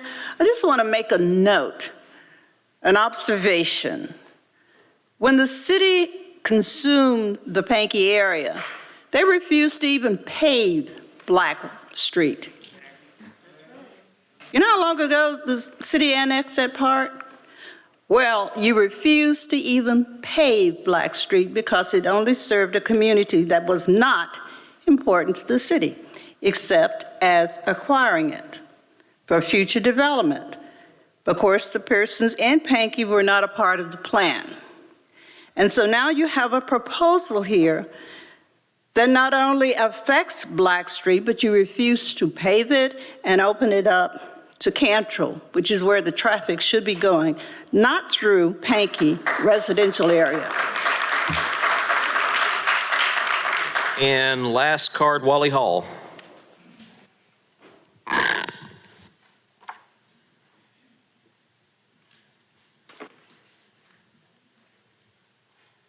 Do I need to say my name again? No, you're good. I just want to ask the commission to consider something.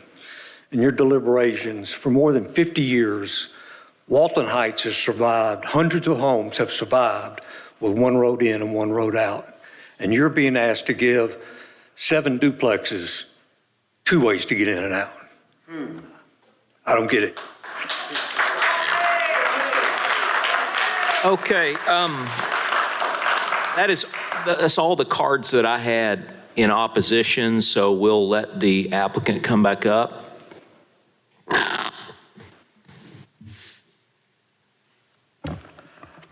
Chairman, a lot of good comments there. I'm going to try summarizing them quickly. I know we've been here quite a while tonight. There was a question about sidewalks and streetlights. The developer will build what's required and comply with the sidewalks and streetlights. The connection over to Black Street, our developer also doesn't want it, but it is on the master street plan and required. He is trying to comply with the master street plan as it's currently configured. There was a question about a gate on the connection to Black Street. That would be a concession our developer be willing to give if staff would allow it. We can work with staff on that. Other comments about sidewalks, again, we're going to do those. We'll do them through our property, through the 3.5 acres. They will build the sidewalks that are required with our 3.5 acres. I think that summarizes it. We'll answer any questions that staff or the commission may have. And again, would like to remind you, we'd like to separate the votes if possible after the preliminary plat and then the vote for the waiver of Black Street improvements. Okay, we'll talk about that in a minute because they're all kind of in the same write-up. Questions of the applicant from commissioners? Go ahead. Vogel and Mr. Bickler. Go ahead. All right, yes, this is for the applicant. So I'm sure you all have met with the neighbors in that community? Okay, so are you all open to addressing some of the neighbors' maybe needs or direct necessities? This is Bruce Henry. He's the developer. Is it okay if he speaks on that matter? Yes, sure. Yeah, we're more than happy to speak with the community. However, I'll just say we've worked hard to comply with the city's R2 requirements. And the connection to Old Oak to Black is the city's requirement, and we're just complying with that. So we're happy to talk to the community. I mean, we're supportive of putting up a gate and a Knox box if the city wants to do that to reduce traffic. We're all for that. So I think actually the community and us are on the same page on that. So we don't. Okay.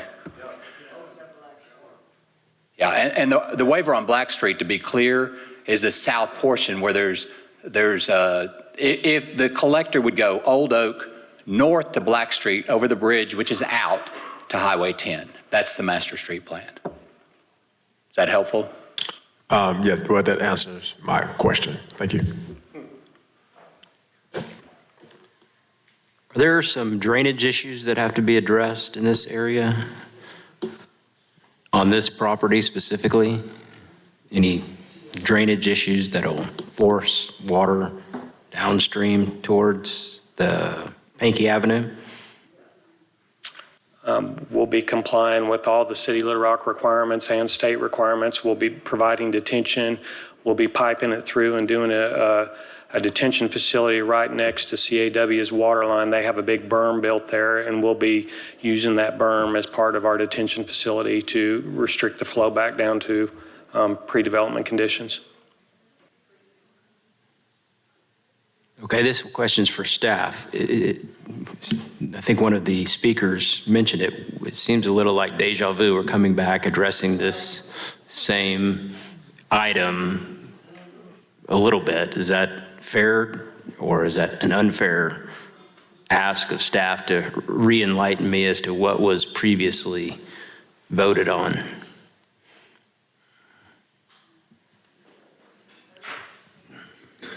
Monty, could you speak a little about what the previous deal was? But essentially, this is a separate application. Yeah, I understand that. Each application stands on its own merits and its own conditions. And we review it as it comes in, although we do consider what has been presented previously. Some of the things are the same as the detention. Even at that point, the tie to Black Road was the same. It is a master street plan. Unless it is removed from the master street plan, it is a requirement to make that tie. So some of those have remained the same. What the change different is just the number and the size and a little bit of the layout. I think the original one that was approved had a little, not quite a roundabout, but a kind of little pull-off kiosk area that they could come in. for that. And I can't remember. If I'm not mistaken, I mean, Mr. Dale is probably the most knowledgeable on the history of this property, but if I'm not mistaken, we did a PRD zoning on this previously. We submitted a PRD at one time that had more residential lots, and it had a different configuration on it. It actually had a cul-de-sac at that point, but then staff pointed out to us that Old Oak was on the master street plan, and we had to connect it through. So I don't believe the PRD application was ever heard by this commission or the board, because I think we took that application down when we learned that we were not going to get support because of the master street plan requirement. Okay. And also, the PRD was a rezoning. What you have before you tonight is a plat. It's not a land use issue. It's just a technical review. Thank you. That helps a lot. Yeah, Commissioner Person. Is there a consensus regarding the Knox box with the citizens, the neighborhoods? I know. Well, I guess that's a question for the residents. Oh, okay, sorry. Is there an agreement between the neighborhoods about the Knox box? The ones who's here. Hey, sir. You come to the podium, Any please. speaker has to be at the podium. Good idea. As far as our concerns, I don't think it addresses our friends over in the Pankey community at all. So I would propose that one of you nice folks makes a proposal that this be deferred until the developer can meet with the community, can reflect their concerns, and bring this back to you for another vote. To me, that would seem to be a very fair thing, taking into the welfare of the community. But to go ahead tonight and allow it, I think shortchanges a well-represented part of the community that's here. Let me, well, this may be a question, it may be a statement, we'll see how it comes out. The street improvements to Black Street and the construction of the bridge, that is not a planning commission issue. We don't control the city budget, and we don't allocate the money. That is your city board of directors and the mayor. So for those of you who are here thinking that this development will somehow spur money be allocated to the improvements on Black Street, we don't have control of that. I wish it would be improved as well. There are probably a lot of streets that need improvement. The other thing that, and this is maybe my question, Jamie, the master street plan, we're supposed to adhere to that and not make exceptions to the master street plan. So I think where this is headed is someone's going to make a motion that we approve this thing subject to it not connecting to Black Street and us not complying with the master street plan. So I don't really know what to do about the master street plan. I think there's enough consensus here that we don't want to connect to a street with the bridge out now. So it's almost like if you had a working street with a bridge on it, then it would be a whole different matter. But I've heard comments about Black Street not being improved and not having the bridge. So I'm kind of at a loss personally. We'll see if I can address both of those. The improvements, let's talk about the improvements on Black Street. What they're requesting is a waiver of the boundary street. So we're really talking about the boundary street. As somebody spoke about, a couple of them, about improving Black Street across the creek for improvements of the bridge. That is not a requirement and nothing that this board or commission can vote on at this time because it is not on their property.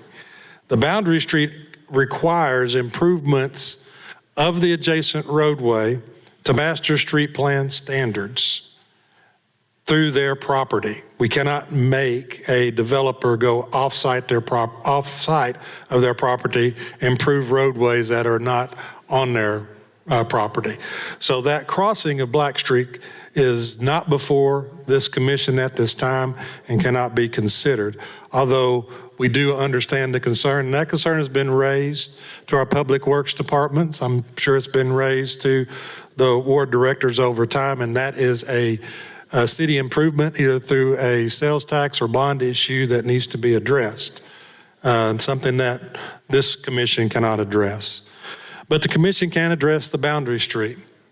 In a subdivision matter, the commission does have the authority to require boundary street improvements or waive those improvements pursuant to the master plan, but they do not have the authority to not connect a road per the master street plan or not require a road per the master street plan. It is, we have to adhere to the master street plan. Now, there is some variances as far as how that is done, like if it is proposed, and you'll see that on the master transportation plan.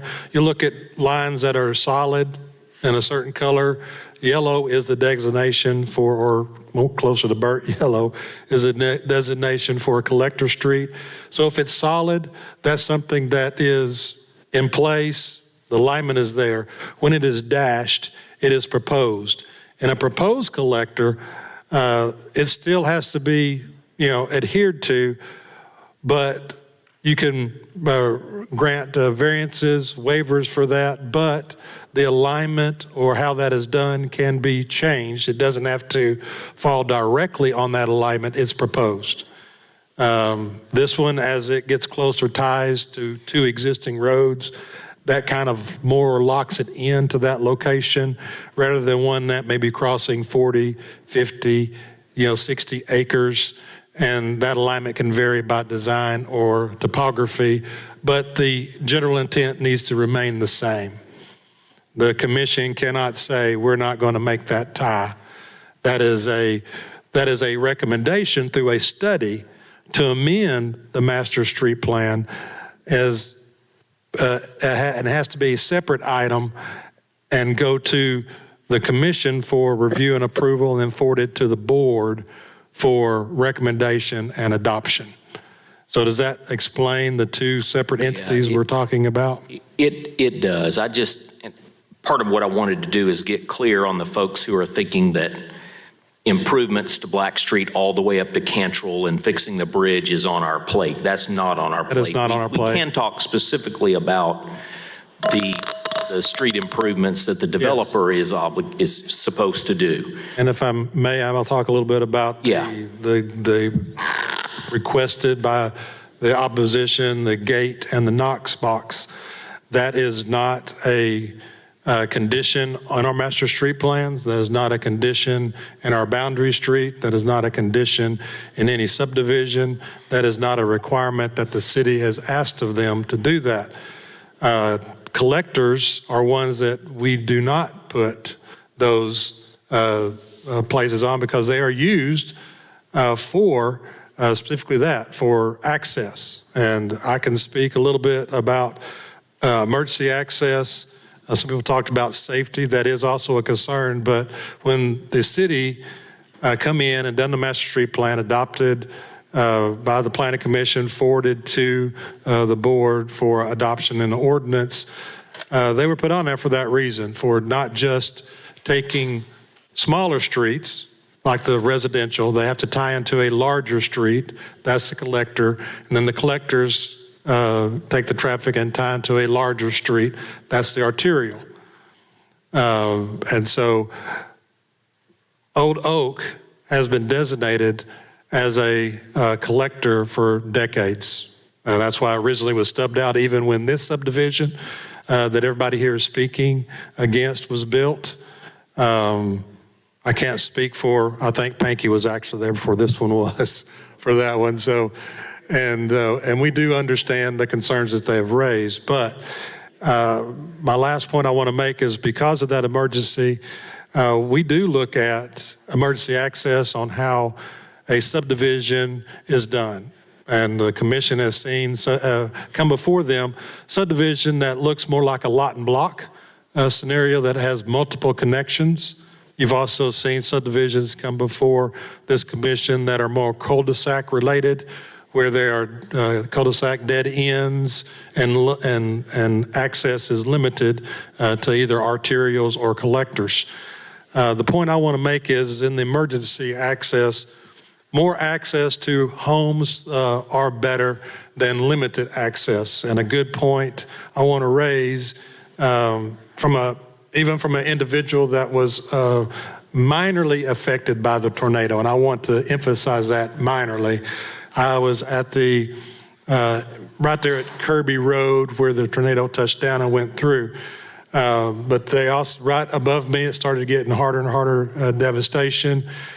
And in any access, any roadway that can be open and available is important, not only to emergency access, because our first responders was out there, they've done a great job what they had, but I want to point out, I manned a roadblock because lines were down across Kirby. And people were wanting to get to their homes in the adjacent properties. And just that tornado area, lines were down everywhere. Roads were shut down, trees were down. And finding roadways alternative roadways that you could get to your home. People were wanting to check on other loved ones that were there. They wanted to check on pets and that nature and just general damage. And we couldn't let anybody through. And we was trying to direct them to other roads that may be open. And then through that night, through several hours, you found out through people driving up that those roads are closed too because of that same scenario that it got hit.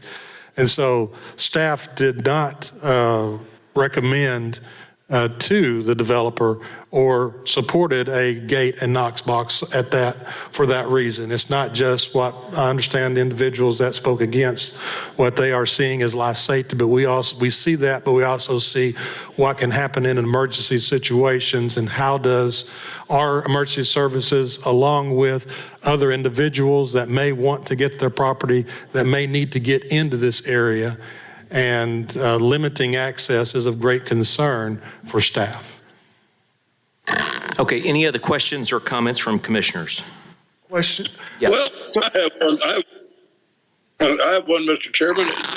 It seems like everybody is for the development, but doesn't want the connection to Black Street through a gate or whatever. Well, I appreciate Jamie's answer. Can we do it that way?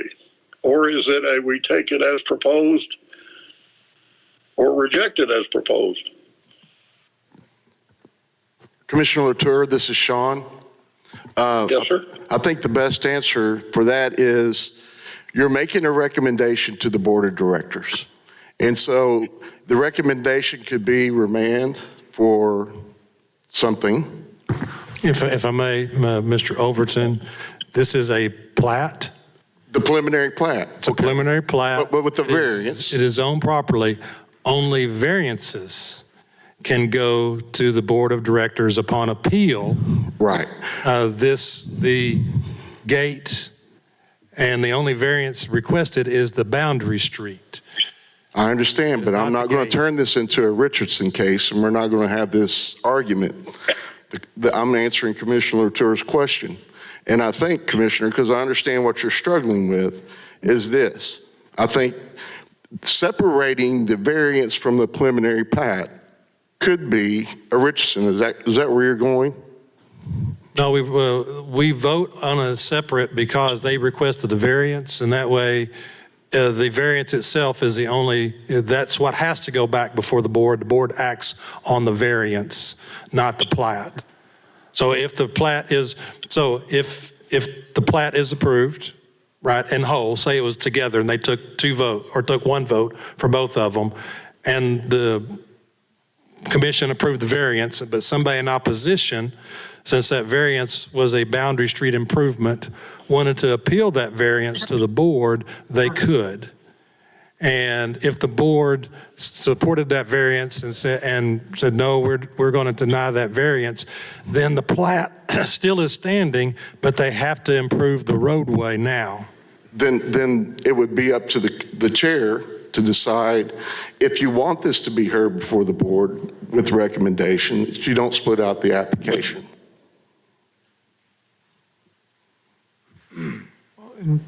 If I could ask a follow-on question. As I'm listening to this, it sounds like the things that the community is opposed to, we as a commission would not have the authority to put in as conditions like that. It's either we take it as is or we say not as is, because the things it would take to make the community comfortable, we wouldn't have that authority. Is that what I'm hearing? That's why I was asking my engineers, when you reviewed the application, does it meet all of the minimum code? Is this a Richardson? Monty, what the variances, I understand them, are only for the waiver of the boundary street, the half-street improvements. Correct. The applicant is requesting a waiver of the boundary street improvements. There are no variances from the subdivision ordinance requirements On the preliminary plat? on the plat. Well, then, basically, on the preliminary plat, It's Richardson. it's Richardson, based upon what the engineers have just testified to. Yeah. And then you have no discretion. And that includes the connection to Black Street. Yeah, the connection to Black Street is the commission can look at those connections and make a determination based upon life, safety, health, and welfare. So the best way to explain that is if a subdivision is being proposed that is tying onto a road, and I'm going to preface this by saying I'm not suggesting that the Pankey area is at this level, but if a subdivision is out there and the proposal is to tie onto a single lane graveled roadway, then the commission can take that in consideration, because that boundary, or what they would be tying onto on down the road, we could not make them improve that roadway outside of what their property is. But if you're going to put, and of course this one is a lower number, so I'm talking a larger number, put hundreds of homes on that roadway and it's just a single lane graveled road, I think that is a life safety measure that the commission can look at, and the approval of or request of to analyze that to kind of see how that affects the commission for that. But Pankey was developed. Some of the roads are substandard, but they are not single lane roadways. They do not have sidewalk on the roads that they talked about. That is an accurate statement for it. So for a city standard roadway, not every roadway within that Pankey community meets city standard. Yeah, but if the bridge is out, it's obviously not to standard, and the bridge has been out for years, so, okay. Sean? Yes, I just wanted to make it clear. So Jamie, you're saying there are no issues with traffic, and the planning commission cannot make any kind of recommendation to the board to amend the master street plan to address the neighborhood? Well, as presented by the applicant, you're looking at 14 lots in the development for this. So even at, I don't know how many trips you typically count per day, Monty, and the consultant for the applicant maybe answer that question a little bit better on what trips would be there per day. I do not see that increase of number would impact this development or the Pankey development or development to the west. Their traffic concerns that they were talking about was not necessarily from this development. It was from what they perceived to be maybe cut-through traffic or traffic that could utilize the Pankey area to now come through the area and go through this to Old Oak Drive, is what they're talking about, is the traffic that would be generated. It's traffic that is already from houses that are already in that location. And we do not restrict traffic from accessing public dedicated roadways if that's available. Just wanted to make the record. Yeah, this has to end in a motion at some point, so. I've got one more simple yes or no question for the applicant. When the question was asked, I just want a clarification on this, that you did not have whether you communicated to the neighborhoods or not.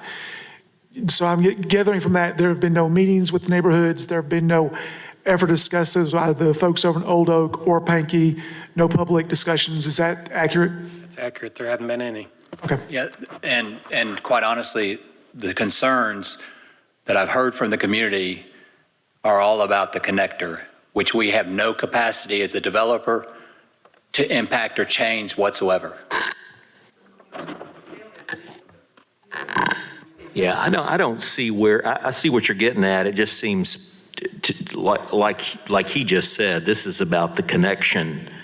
If this were a subdivision that didn't have a connection to Black Street, it's probably on consent agenda, to be honest. I mean, it's zone residential, the homes is the only thing you could ever put there, right? So this is sort of a no-brainer with the exception of the connection. I think what I'm hearing, though, see, I'm worried. Normally, I came here prepared to say that this needs to connect.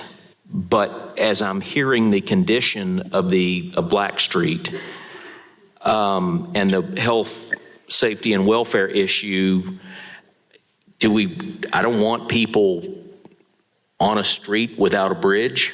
Does that make sense? So why would I want anyone at night to be directed onto Black Street when is the bridge out between Cantrell and this connection? Or guys, yeah, so It seems to be that if this project moved forward, then it just doesn't have that connection.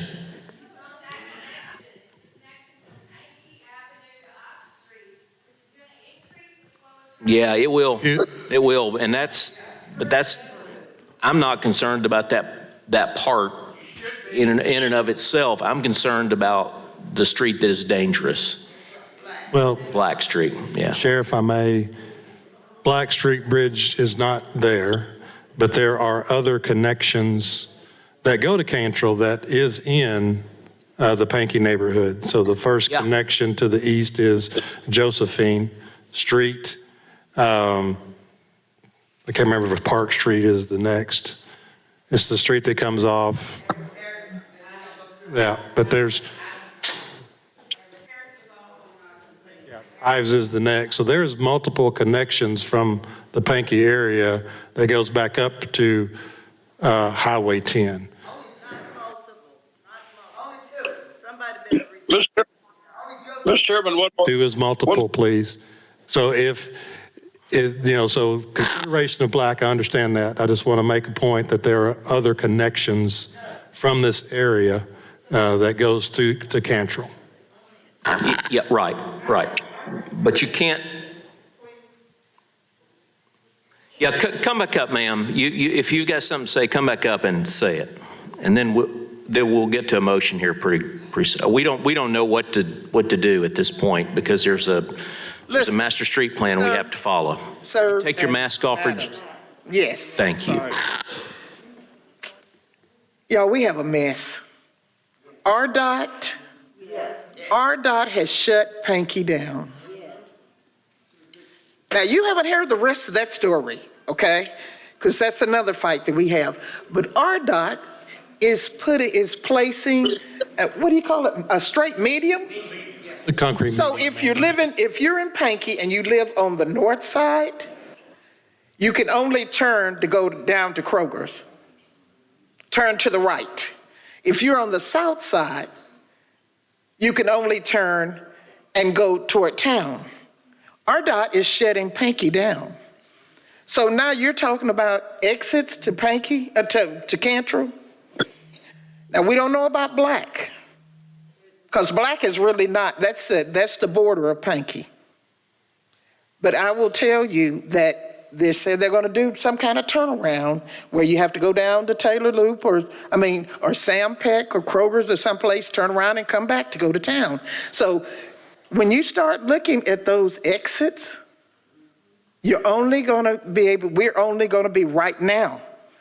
The plan is for Pankey to only be able to exit one way out onto Cantrell. They're building a freeway.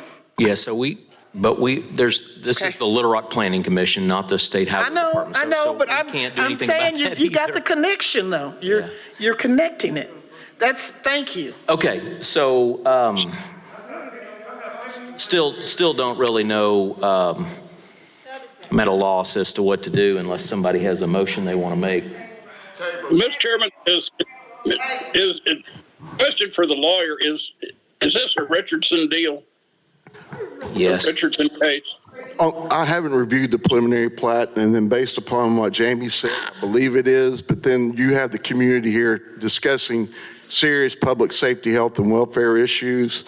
And so, Jamie, has any traffic studies been done, or? No, not for this application. I Because of cannot the- speak. the I cannot density? speak. When the DOT did go in and do the roadway, they would have performed current traffic study and counts in that area. Yeah, they count them on a regular basis. All right, gentlemen, if I may, do we, any commissioners have any other questions? If not, I'd like to, go ahead. Well, I didn't finish Commissioner Latour's question. So Sorry. based on that, Commissioner Latour, I'm not sure the preliminary plat fits into the Richardson case. I believe you have genuine public safety, health, and welfare issues in regards to the traffic. If I'm wrong, I'm sure I'll hear about it from my boss. But I think that they have concerns, and I think you should be able to consider those. And then if the application needs to come back amended or gated or whatever, then so be it. That's my ruling. Thank you. Thank you. Well, get this last gentleman here. Go ahead, sir. Go ahead, sir. Thank you very much. I'll make a brief comment. My name is J.T. Jones. I was here in April for Old Oak and Shepherd, the same issue of going through there. The people in our neighborhood are concerned about safety. Pankey's concerned about it, we are, because we don't have sidewalks. Buses let kids out that walk in the street. Cars park on both sides of the street. Since I was here in April, a non-resident totaled 2 cars and drove off before the homeowner could get out to see them. Fortunately, no one was hurt or killed. And I understand y'all are struggling with technical issues. I'm a retired healthcare provider. I understand that. But it's safety for our kids and the seniors and the people who walk up and down Old Oak and all of the other streets that feed off of that. And people who don't know to watch out for kids, who don't drive slowly, who don't stop because you can't get 2 cars down Old Oak sometimes, are going to put our families at risk. Thank you. Okay, thank you. All right. All right, so I would like to make, Chairman, I'd like to make a motion to defer S-1882-A, maybe into the next meeting or maybe thereafter if we have to get with staff and see, just to make sure everything is safe and coordinates, making sure everything is done in its proper manner. Yeah. Second. Could we get a second? We got a motion and a second. I think in light of the current condition of Black Street and the fact that it may stay that way for a long, long time, it seems foolish to put more traffic on it. It just doesn't seem right. So, okay, we have a motion and a second. Go ahead. So, yes, sir, Mr. Moore. Can you restate the motion specifically again? Yeah, so I want to make a motion for item S-1882-A to defer maybe until the next meeting or with staff approval if they need more time. What we're trying to identify is there needs to be a study done, some analysis, and make sure we are in proper stands with any of the regulations or statutes. So I think it'd be just fair if we can at least to the next meeting, if not the next meeting, the meeting thereafter, depending on staff time and need to actually go in and do an analysis or do a brief study just to have a clear understanding and also have a clear understanding of any regulations, any statutes to make sure we're following. Because we don't want to pass anything and we have to come back and retract ourselves at the next meeting. I have a question. Get all about that money? Yeah, but so specifically, we want to defer it to the next Yes. meeting for now. Next meeting pending and for further staff analysis. Another quick question: Are we going to charge the applicant with this deferral because he's not requesting it? No. This No. will be a deferral. Second. Charge Public Works with this deferral. Okay, we have a motion and a second. Roll call vote. Vickers? Yes. Brown? Yes. Haynes, Yes. Latour, Yes. McDonald, Yes. Person, No. Thomas, Vogel, No. Hart, Yes.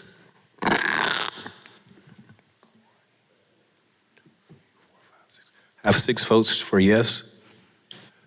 Motion is deferred. Motion passes. Item deferred. Sorry to the applicant, but we've got some safety concerns that we need to work out here. So,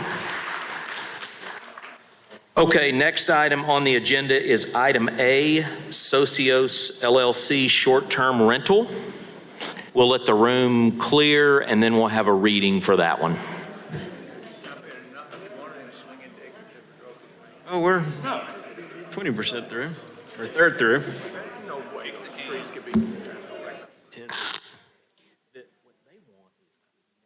Yes, correct.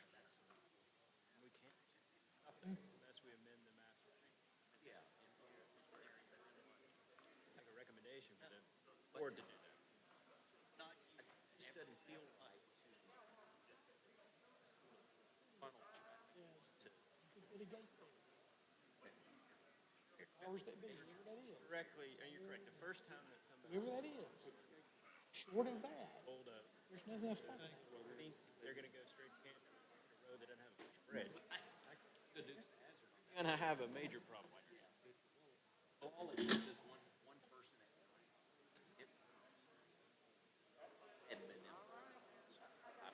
They can't. You need to understand.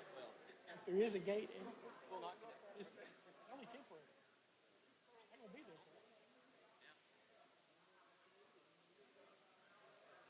We had something on black a long time ago.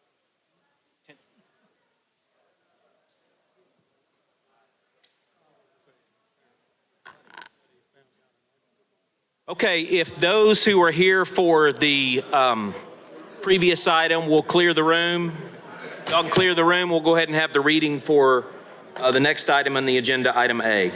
Do it. Do it.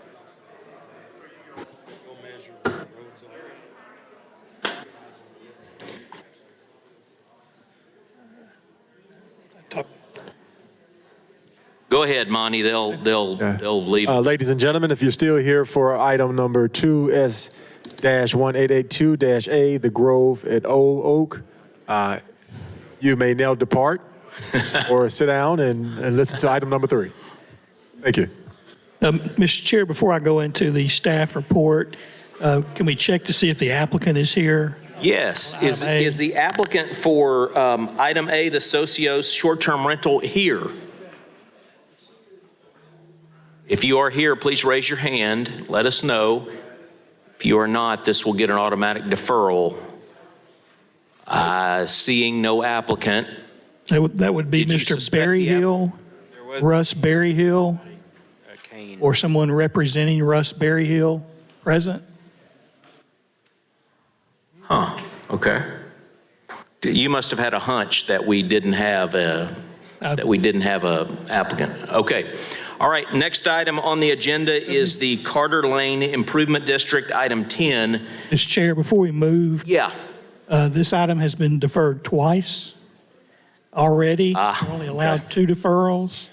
I believe if Mr. Collins is okay with that, staff would recommend that this item be withdrawn. do we need a motion for that? Or just 3 automatically just get it withdrawn? Okay, I need a motion to withdraw item A from consideration before the Planning Commission. Yeah, I'd like to make a motion to withdraw item A, Z-9769, under the regular item agenda. Second. Okay, we have a motion and a second. This, for those of you who may not have heard, there are now three deferrals, so that's why we're making this motion. Okay, a roll call vote? Vickers, Yes. Brown, Yes. Haynes, Yes. Latour, Yes. McDonald, Yes. Person, Yes. Thomas, Vogel, Yes. Hart. Yes. The motion has been approved to withdraw the application. Thank you very much. So item 10, Carter Lane Improvement District. This one's a little, well, it's not your typical application, so I'll let you have staff write up on it? Okay, go ahead, Monty. Item number 10 is Monty, excuse me if I may, I've got to speak a little bit right up front to kind of explain.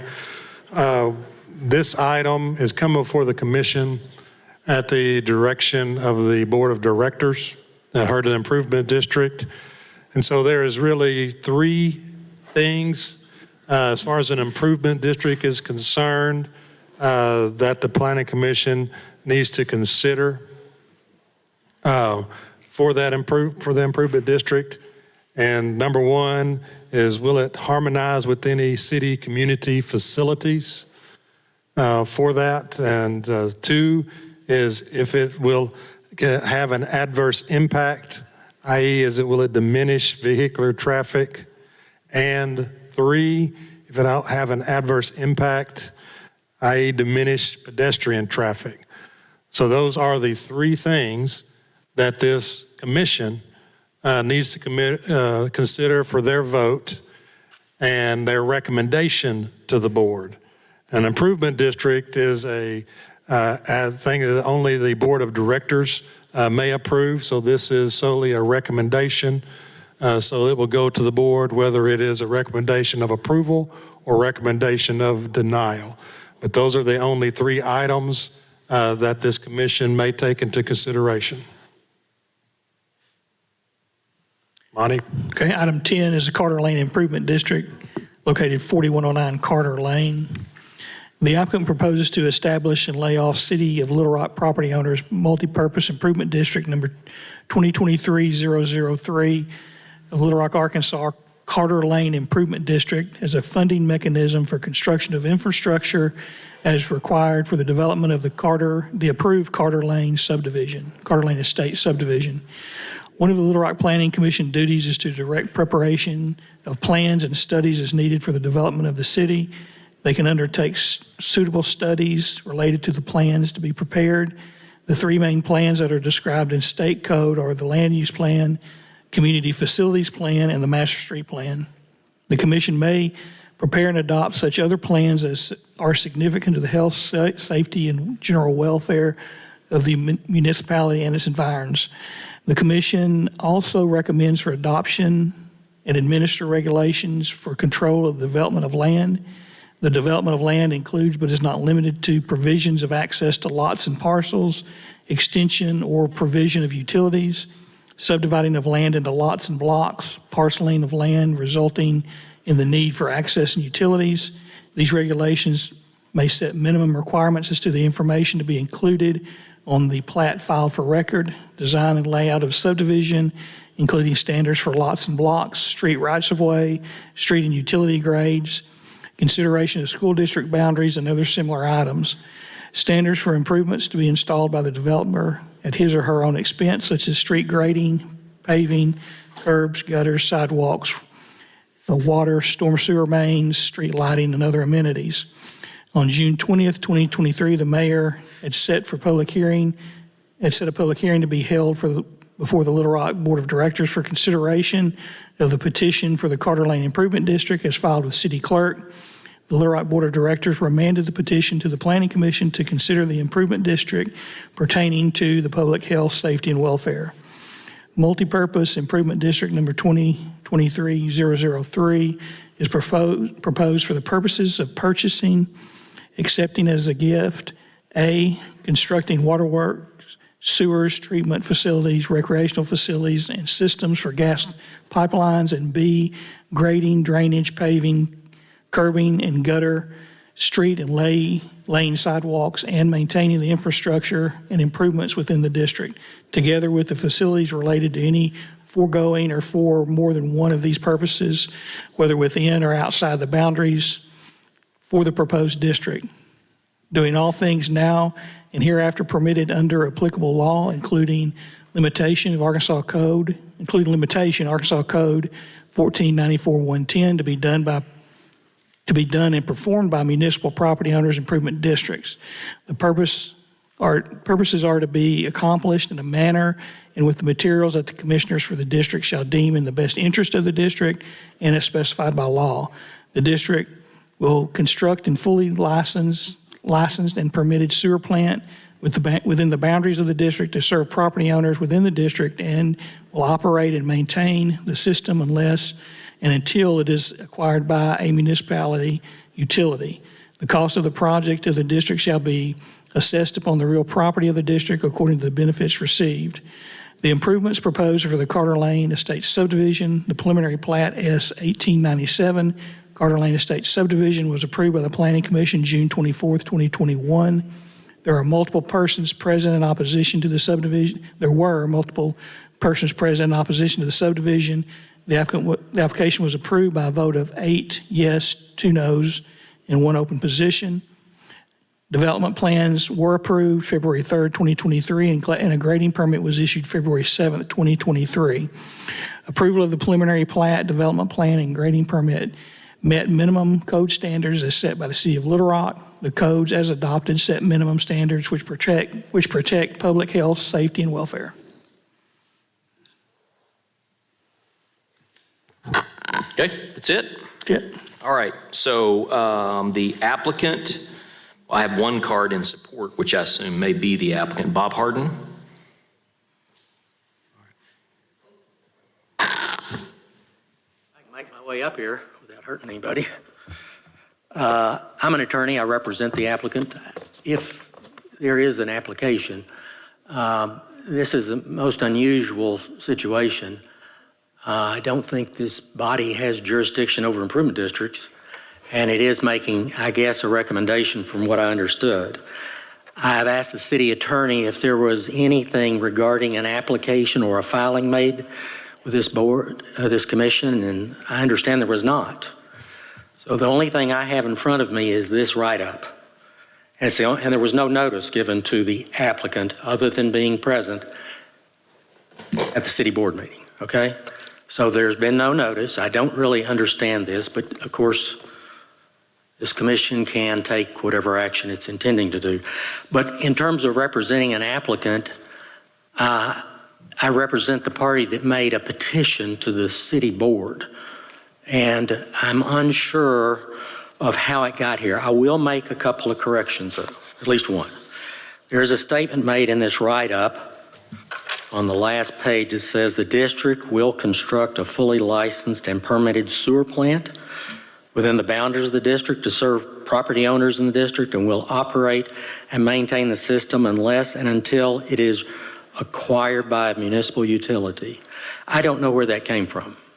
I don't know anybody that's made that statement, certainly not an applicant. The petition speaks for itself. And what I understand is happening tonight is that there will be people who oppose this. What I'm not sure if there's an application to oppose, but they're going to oppose something. And I'm assuming it's the preliminary plat that's already been approved by this commission for this subdivision, because that's the only thing that I think this body can do. But I would ask that if there is a response back to the city, that you've already done it in your write-up, that there's been an approved preliminary plat, a development plan, and a grading permit, met minimum code standards as set by the City of Little Rock. The codes are adopted to set minimum standards which protect public health, safety, and welfare. The other three questions you answered, I've not seen. I was at the city council meeting, and there was a city director's meeting, excuse me. There was no statement made to that effect. If it does, it's become a verbal communication from someone that I don't know of. So I don't really know how to address this because I don't know what we're here for, really, other than to report to the city board that this planning commission has done everything it's required to approve a preliminary plat. And I thank you for your time, and I'll answer any other questions you might have. Thank you. Yeah, thank you very much. This is something that doesn't come before us very often. Perhaps the opposition can help shed some light on it. I've got several cards here. So Bill Spivey, you help shed some light on this?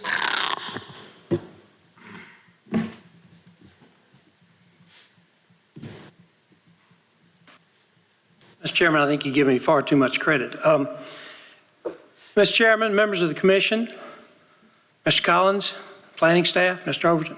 My name is Bill Spivey. I'm a member of the law firm of Wright, Lindsay, and Jennings, and I appear before you tonight. I'm privileged to appear before you tonight with Mr. Tim Daters on behalf of PotlatchDeltic Real Estate, which is the owner of substantially all of the undeveloped property in the drainage basin to be served by improvements to be constructed, presumably with this improvement district.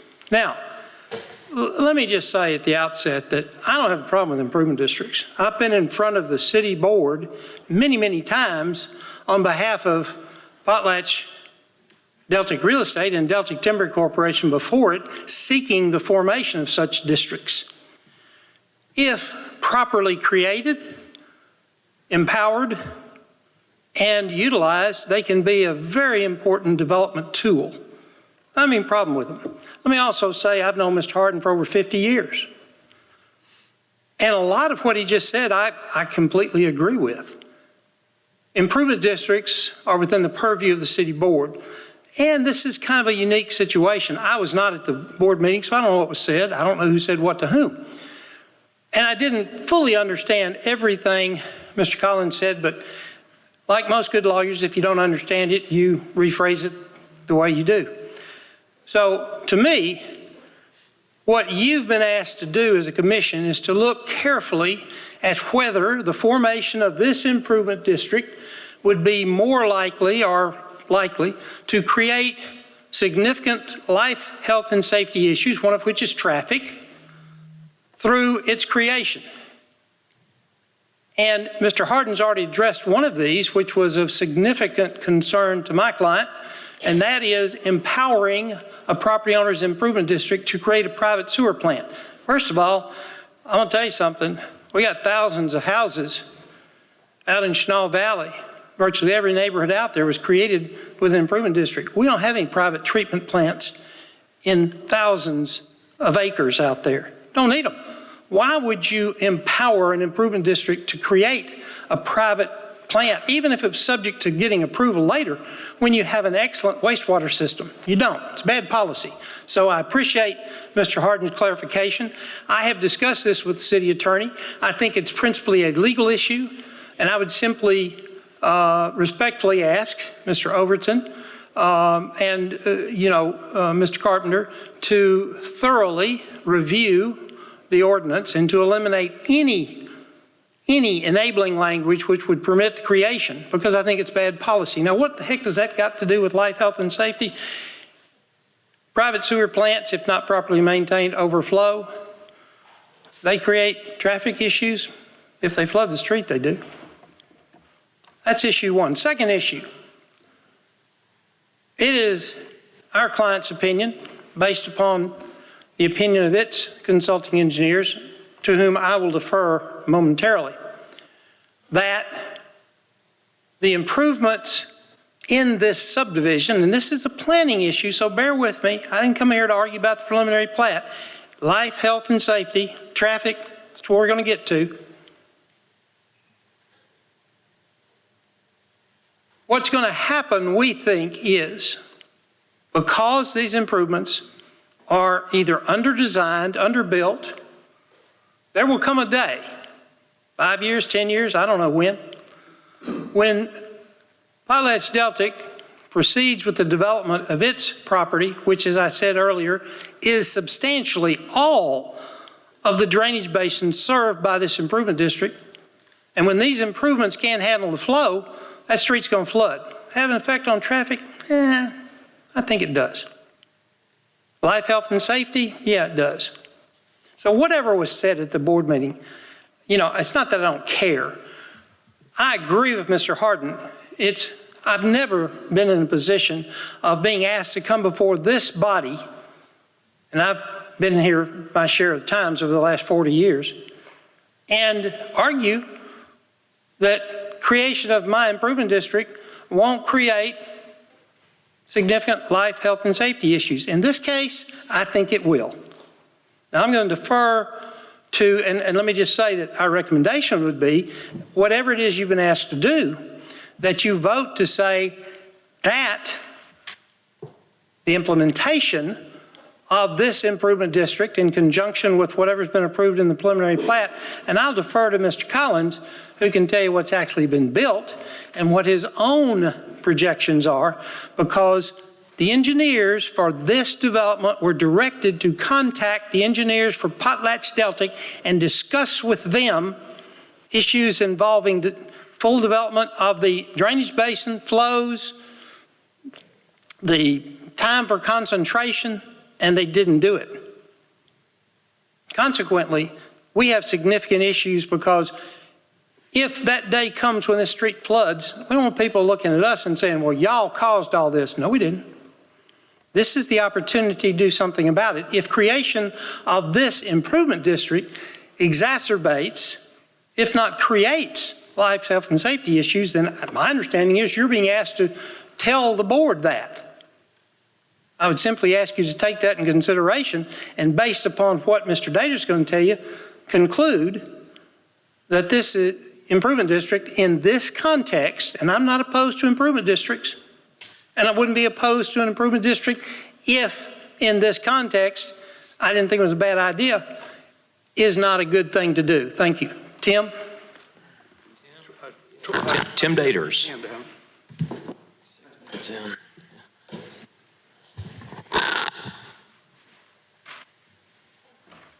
Chairman, Commissioners, my name is Tim Daters. I'm a consultant engineer with White Daters and Associates. And I apologize for not getting something into this early enough that we could get it on the display, but I made about a dozen or so copies. The initial sheet is just from Pages. It shows the drainage basins and the streets that have been constructed upstream and to the south of this development. The Planning Commission approved a preliminary plat for Carter Lane Estates in June of 2021. On that preliminary plat, it shows, and this is about the third or fourth page in the presentation, it shows a flow entering the project from the south, from PotlatchDeltic's project.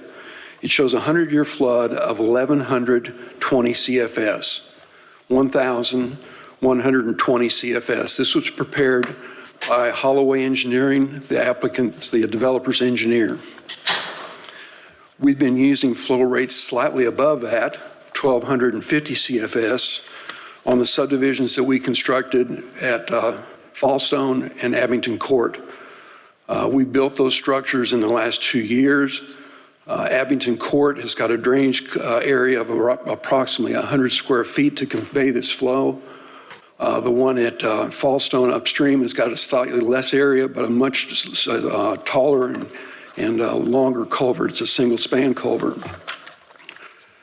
When this item was at the Planning Commission in 2021, as Mr. Spivey stated, the applicant was directed to consult PotlatchDeltic's engineer to work out the stormwater flows. And the applicant further, which is on page 6 of the approval, said that they would design the existing creek channel and install drainage infrastructure on the main creek that would pass the 100-year event. In other words, they said, we'll have a 100-year event go under the street instead of over the street. And with that language, I think we had an acceptable agreement and the preliminary plat was approved.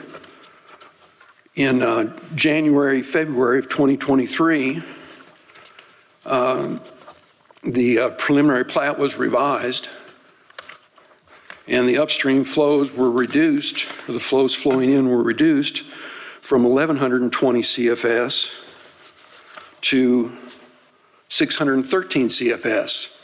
This was again submitted by Holloway, the applicant's engineer. It's half of what it was before. It's roughly half of what we used upstream from this point where the drainage basin was smaller. Again, these are the construction plans from the applicant. And piecing through that, if you'll go through to the, there's a sheet where I've scribbled on it. And if you use this is from the applicant's current approved construction plans. They said the flow leaving the development is 1,148 CFS. And if you put that through the two 60-inch pipes which have been installed, which have a cross-sectional area of only 47 square feet, it means the water's going 24 feet per second. The water just doesn't go that fast. It objects. It jumps around, it jumps out of the creek, it jumps everywhere. And what'll happen is it'll jump over Carter Lane Cove. The houses on the high side may or may not be affected, but the houses on the low side will have to open their garage doors and open the back doors so the water can flow through. The last portion of the report, the last 2 or 3 pages, where the applicant came back through in June and analyzed the culverts to show that the 100-year flood will pass through the culverts, not go over the street. The flow rate now has been reduced to 464 CFS for the 100-year event. I jokingly told Mr. Spivey that if we could just wait another 2 or 3 years, there would not be any flow and we wouldn't have a problem. But this is the information furnished by the applicant's engineer and submitted to the city. 1,120, 630, 400 something, they can't all be right.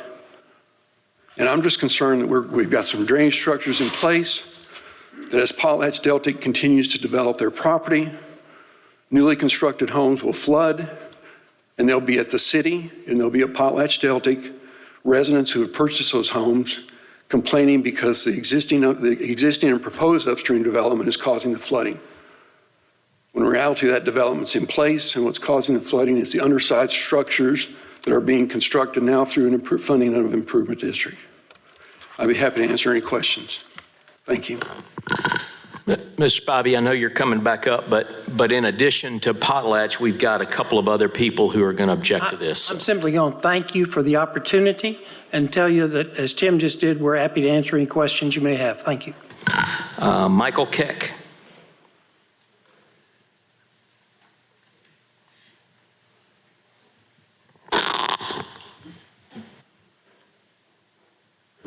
Mr. Chairman, I'm Michael Keck. I live at 26 Hannah Lane. Thank you. I live at the adjacent property to the northeast corner of the development that's here. Behind my home is where this development is taking place. I would have had some friends here with me this evening, except for the fact nobody was sure what was going on. No notice went out. I am happy to speak here on behalf of my neighbors and just quickly give you some of our concerns. This is what was passed and what was shared on the 21st of June 2 years ago, or 24th of June 2 years ago. But that is not what's been developed in Carter Lane Estates. This is what's been developed. There's been some significant differences. Along the eastern side of the property, the original stormwater drainage analysis called for an 18-inch pipe to go along the east side of the east boundary of the property to connect with another pipe that would take water back to the creek. When we began to experience flooding back in March, I found out about changes in the modifications in the development plan. And instead of there being a pipe, we now have an open ditch that's going to be behind my house. And because there's an open ditch that's there, what's been happening is water has been getting behind that ditch. And we'll talk a little bit more in a second about what happens when that occurs.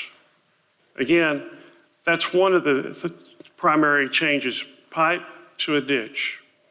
In addition to that, along the north side, there has been created a berm, which the pipe connects, the proposed ditch connects to, and then again carries the water back to the creek. Mr. Keck, where is that ditch you just showed? The ditch is on the eastern side of the property. It is right behind my house. Okay. Behind the homes I'm at 26 Hannah, 28, 30, and 32. The northbound property where the berm is where they have angled a pipe in the midst of the berm to take the water back. So that means between the ditch and the berm, property that's developing adjacent to my home is 4 feet higher than my property. In addition to that, when you have a berm and when you have, in addition to the berm being there, the berm that was created, dirt, yes, some dirt has been brought in for fill, but the berm was created by using the land that was there. And so it was a big surprise to me that there was no variance requested for this.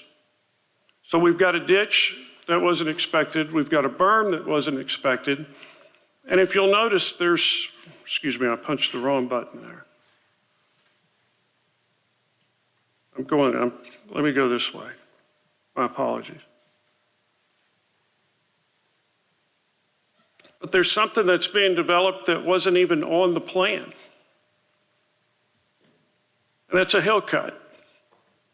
On the south side of this property, not shown on the plan, not on the original plan, not on the preliminary plat, not on the development plan, was a hill cut. And I appreciate the work that's been done to make sure that the flooding that occurred earlier this year wasn't worse. But the hill cut wasn't even a part of the preliminary plat approved, nor the development plan that was done by staff. So when you have a ditch instead of a pipe, when you have a berm, and when you have a hill cut, you have flooding. That's my backyard. Water flows between the home, to my backyard, from the home behind me in an adjacent spot to where I have lost about 15 to 20% of my yard. And it's just going to get worse. And so I can look at it just from my perspective, but I think there's a bigger perspective that's involved with this too, as was mentioned with the creek. Currently, 12, 14, and 16 Hannah today has flooding issues with any large rain. Since this project started, what was only at 12, 14, and 16 is now experienced at 18, 20, 22, 26, 28, 30, and 32 Hannah. Because of the work that's been done so far.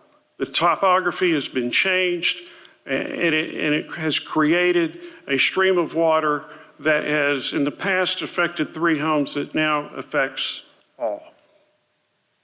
And so my plea to this group is to say no to this improvement district, which would, as stated earlier, make things worse. There's also concern about what's taken place with Carter Lane. Carter Lane is a gravel road with sealant. And out of respect for my new friends on Carter Lane, there's concern about, after all the construction is done, what's the status of the road going to be? There's not any provision in this for any type of rehabilitation to that road, which is going to be needed. But lastly, I want you to think as planning commissioners of the impact of these modifications. Each one of these modifications creates significant differences. The preliminary plat was approved. I understand. I was served on the city board for a while, and I know this process where at times staff needs to make some modifications, and generally they're done administratively and they're relatively minor. These are not minor modifications. These are significant. And while I can sit here and plead with you on behalf of my neighborhood and my home, my family, I want you to look at this from a public health, safety, and welfare perspective, because if it's allowed to be done here, it can happen anywhere in this city. And so my plea is that we vote no, that we call time on this, that the work be stopped, that we look at the work that has been done. what does conform with the preliminary plat that was done, and the modifications that have been approved, are they consistent with policy? And I submit to you that they are not. I thank you for your time, and I'm happy to answer any questions that you may have. Thank you. One more card, who lives, I guess, also in Hanalane, Tyler Valser. Tyler had meet the teacher night. Okay, all right. He wanted to meet all y'all, but none of y'all will be grading his kids. Okay, Mr. Harden, so you've heard from the Deltic and some of the not Deltic, Potlatch, some of the neighbors. Do you want to come back up and address those issues? Just a couple. First of all, Mr. Spivey spoke about this sewer plant. As I understand, there is no sewer plant to be funded by this district. I don't know where that fact came from, but if it's in front of you and it's material, I don't believe that it's anything that is that's going to exist. I mean, with regard to these arguments regarding the plat, that really doesn't have anything to do with the district itself, or the purposes of the district. Will only be able to build what this planning commission has approved. And I'm at a loss as to why this is an issue before this body, again, the improvement district. And I think Mr. Spivey would agree that I'm not sure that it functionally it operates. These improvements can be built by the developer or anyone else. The district is a function of the property owners to build out and finance improvements that is permitted to by statute. So I'm not sure that it's really relevant, but to the extent it is, you've approved the preliminary plat, that it meets all the codes are adopted to meet minimum standards, and I think that's what you have to report to the city board. Thank you. Before we turn it over to questions from the commissioners, I would give staff an opportunity to any comments or clarifications that you'd like to make before commissioners ask questions. No, nothing other than the plat is not before this commission. Yeah, the subdivision's under construction, And the obviously. subdivision plans, the development plans are not before this commission. What is before this commission is the improvement district only, as remanded from the board of directors. They requested that the planning commission hear this and provide a recommendation back to them for their action. So that is why it's before. I understand it's not an application, it's a request that can be done from the board of directors. And that's why I put that verbiage in there at the very first, that one of the planning commission's roles is to hear items like that the board of directors wants them to hear. I can say that, and I can't speak prior to me for everybody in the room, that the planning commission has heard an item like this. All I can say is we are hearing it because the board of directors has requested it, and they do have the purview. They want your recommendation before they make their decision. All the other items that has been brought, except for those of the improvement district, is nothing that the commission can act on at this time. When we approve a subdivision, planning commission approves it and we send it on and we never see it again unless we happen to drive by. So I guess my assumption is there's someone overseeing the work of the developer to make sure that he's building what we approved, right? So is that planning staff? Is that who is overseeing that work and inspecting that work to make sure that it doesn't change from what we approved, I guess? It is the planning department. Okay, and so what is your opinion of given the work that's going on in that subdivision now, is it to specifications of what we approved, or has it varied?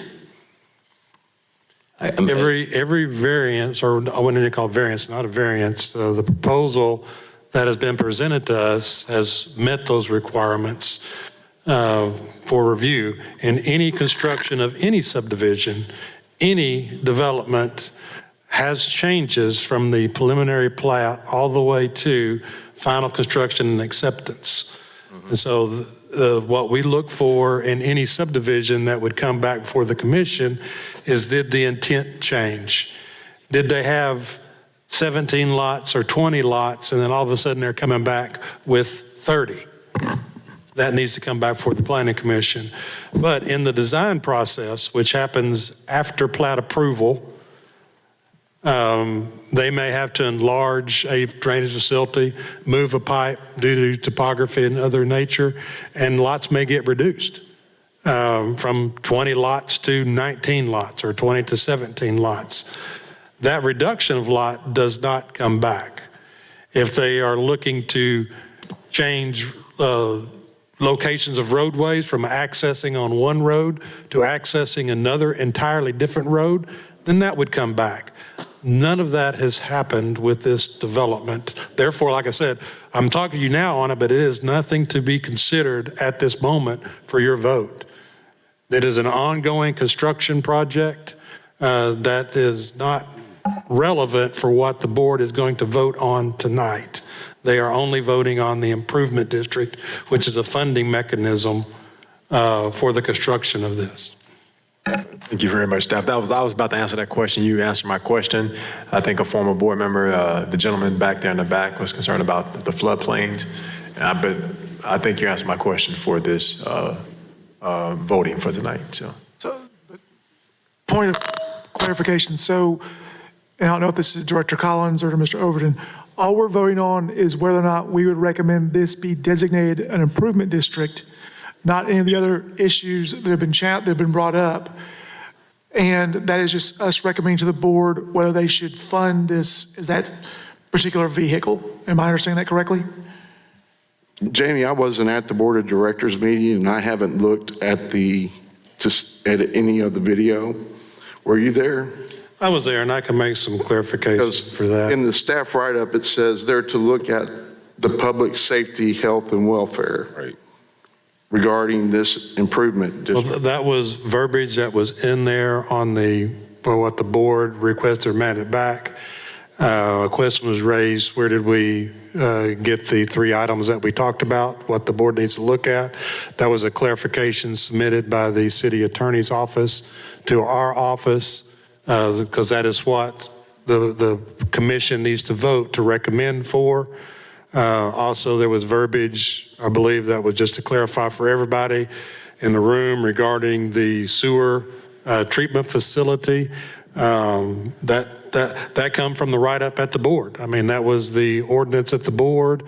My task as the secretary of this commission, when that was raised at the board, I took exactly the item for the ordinance that was at the board at that time and placed it in the write-up for the commission to hear. I did not modify, I did not change.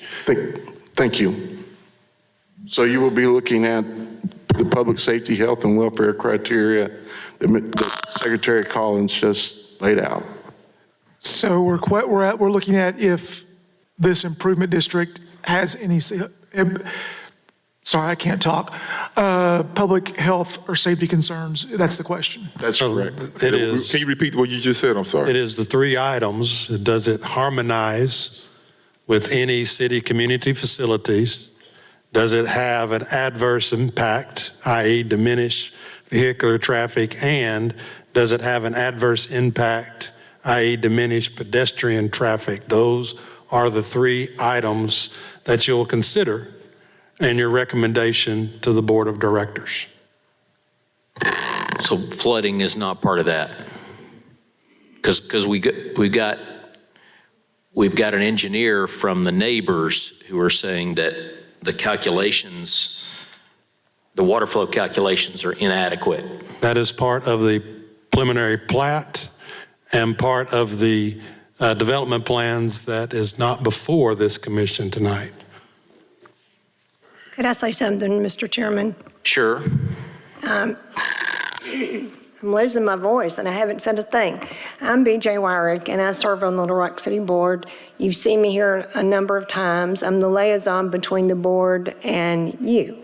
And so I come to these meetings to kind of monitor what's going on. I try not to interject anything, but I think I have to speak on this particular item. The Improvement District report came to us for approval. It didn't have any information on it in regards to where it was, any of that stuff. And I think that mainly comes from the legal department, doesn't it, Jamie? It doesn't come from you all. And that ordinance where it talks about sewer treatment plants and all that, apparently that's a boilerplate for this type of work. And many times it does come across with that on there. And if nobody catches it, then it just stays. And at this point, they didn't catch it. I'm always interested in improvement districts because I lived through two of them, a sewer improvement district and water improvement district. So I have a big interest in them. So I brought that up, and Michael Keck was at our meeting, and Michael had already talked to the city manager and some other people on the board about the dilemma that he is facing, as well as the neighbors in the new subdivision, and what can be done. And it was suggested that it be sent back to the Planning Commission for those questions that Jamie asked. One of the takeaways that I think we have to have from this is, A, how's it going to get resolved? And I think your recommendation would be resolve this under the means that we have with the city. The second thing is, many times I hear about, well, that's a Richardson law. You know, are they asking for variances? You know, are there any issues with it at all? If not, then you rubber stamp it. When in reality, when you get a subdivision, you don't always have all of the water flow. You have maybe estimates from the engineers. And I've always been told, and I've got some areas in Southwest Little Rock where I've always worried about water, floodways, and those kinds of things. And so I always ask the question. They say, well, we've got the estimate from the engineer, and then once it's constructed, then we'll test it again. And as Mr. Daters talked about, you know, there were multiple reports, and the water seemed to cease. And as he had stated, the end game would be there would be no water flow. Each one of the things that have happened in this development should have taken some approval. Someone should have looked at it. Someone should have said, oh, this is not right. You know, we need to look at this a little bit differently before we got to this point. So when we talk about the Richardson law, I think we do need to assure ourselves that we don't have water issues, and we do look at health and safety issues in these subdivisions and not just boilerplate them and pass them.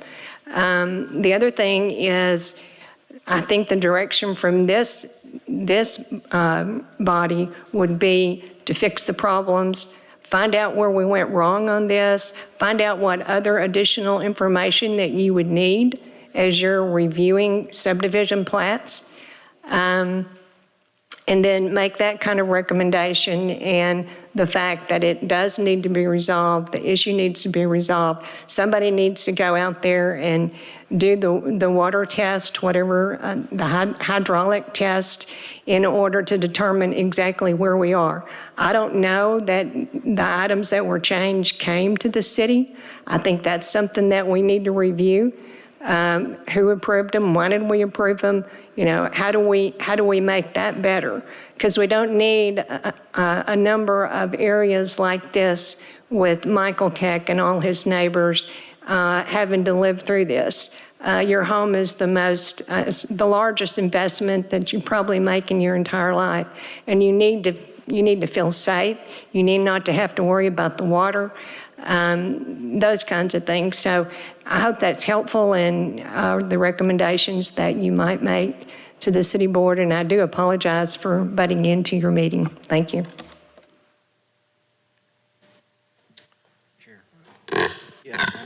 Yeah, sure, make a comment. This is the second time this year that we've had very unorthodox procedural questions come up. I agree with what the director just said, that, I mean, this should have been approved all along, and into my estimation, it seems like it has been, and now we're trying to retroactivate something that's already been set in motion because a large corporate citizen is concerned that they might be liable for future what-ifs. I mean, we know that the first half of the year was a very wet year, and modifications obviously are, as Director Collins said, happen on construction sites. So I hope that, our city is doing the job that it needs to do to manage the situation. But I mean, if we're a recommendation body and the developer is here confused as to why they are, that doesn't speak well about how we function. And that's the biggest concern I have about this is it came before us, we addressed the concerns about the plat, we had a public forum for people to debate. My recollection was members of the people on the street to the west, I think that's Hannah Drive that you speak about, were not in favor of it. This body recommended that it proceed. We sent it to the board of directors. Y'all clearly approved it. It went forward. Construction's happened, and here we are back saying stop. This is not how we should function. It's not the way an organization or a city should treat its people who are trying to develop. It's hard enough with the topography. It's hard enough with all the challenges that we just heard that we were forced to defer the previous item. Well, the two previous items. Someone doesn't show up, and then another one has valid concerns about streets that were hand-tied because of the master street plan.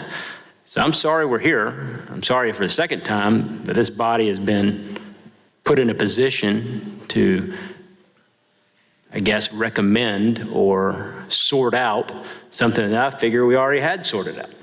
So that's where I stand. I wanted to make it clear.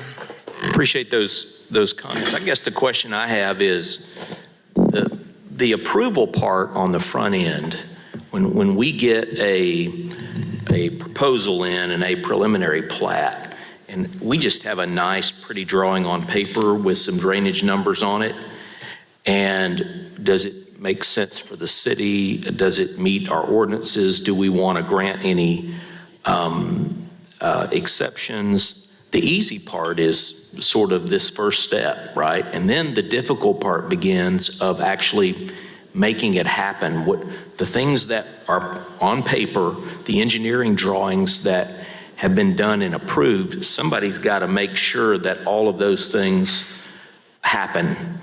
And that's the part that that's probably the very difficult part when you start clearing land, specifically in West Little Rock with a creek that runs through it and property owners surrounding you.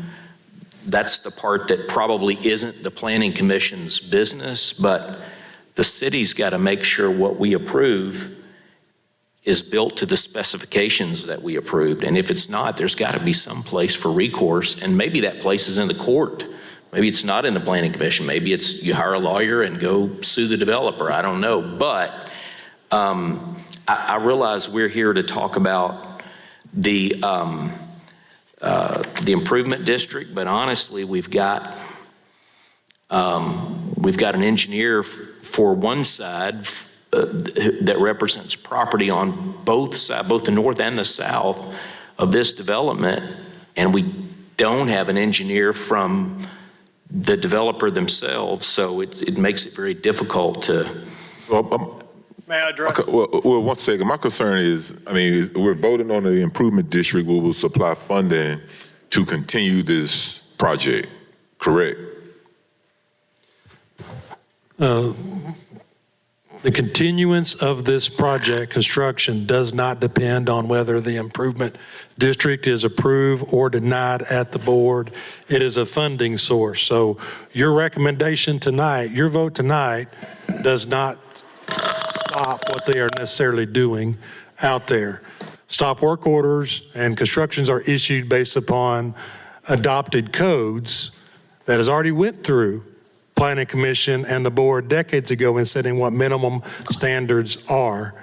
But your approval, recommendation of approval or denial of the improvement district to go back to the board does not Won't stop affect the work. It won't affect the project that's The project, this is a funding source, not a stop of the work. That's what you're recommending. You're recommending the approval or denial of an improvement district. Not the other items that has been brought before you is not before this commission. We're really just asking for 3 issues. Does it harmonize? Does it adversely impact traffic? Does it adversely impact pedestrians? That is correct. Okay. So, Mr. Chair, if I can piggyback on Commissioner Person's question, what is the end result if we recommend, what is the end result if we recommend against this? We're asking the board to decide again. They've Yeah. kicked it down to us, now we're kicking it back to them. Either way, Commissioner, it goes before the board. The board of directors is the body that makes the decision of improvement districts. It's a recommendation only. So our actions puts it back, and we will take whatever action it is, approval or denial, and then we will put that back on the board's agenda. We'll present that to the city manager so they can put it in the write-up to be heard at an available board date. Well, no, I was about to say, it sounds like some more work needs to be done before talk of improvement district even begins. Done. Yes, sir. Did you have a question or a statement? Statement, Roy Andrews, representing the engineering and the design and the developers on this project. Changes have been made. Drainage changes were made at the request of the city to add a ditch down one side so that we could pick up more water. The ditch along the south side was added so we could pick up more water at the request of the city. There's not really a berm on the north side that does contain the pipe so that the drainage can get back to the creek. We are working with the city to make sure that all the items are addressed. And the city, Mr. Collins' department and his staff, make sure that we adhere to all of your ordinances, make sure that we adhere to what you have approved. Yes, there may be some minor changes that happen as we work through the final design on that. But I assure you, when you ask, are these things being taken care of, is somebody making sure that they're done and done correctly for the health and safety of the welfare of the citizens, I assure you, you have somebody that is doing that. And we are actively working to make sure those items are taken care of and that the downstream and upstream is being taken care of as well. We are not going to have an inverse impact to the upstream or prevent Deltic from doing their continued developments. Thank you. All have met all the conditions that were asked of y'all to meet. We are working with the city to make sure that all of that is met. They have asked us to do some additional analysis, and we are doing that, yes.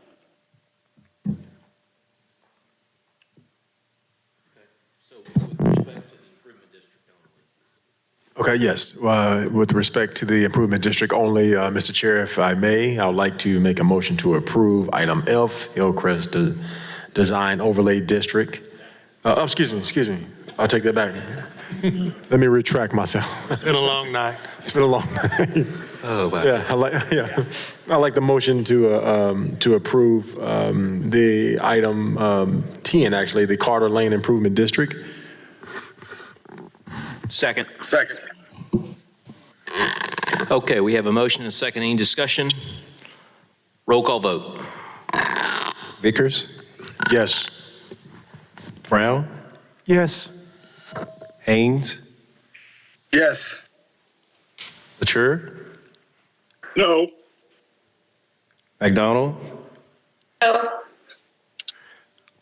Sorry, McDonald, are you inaudible? Can you repeat your vote, please? No. Thank you. Persons? No. Thomas is absent. Vogel? Yes. Hart? No.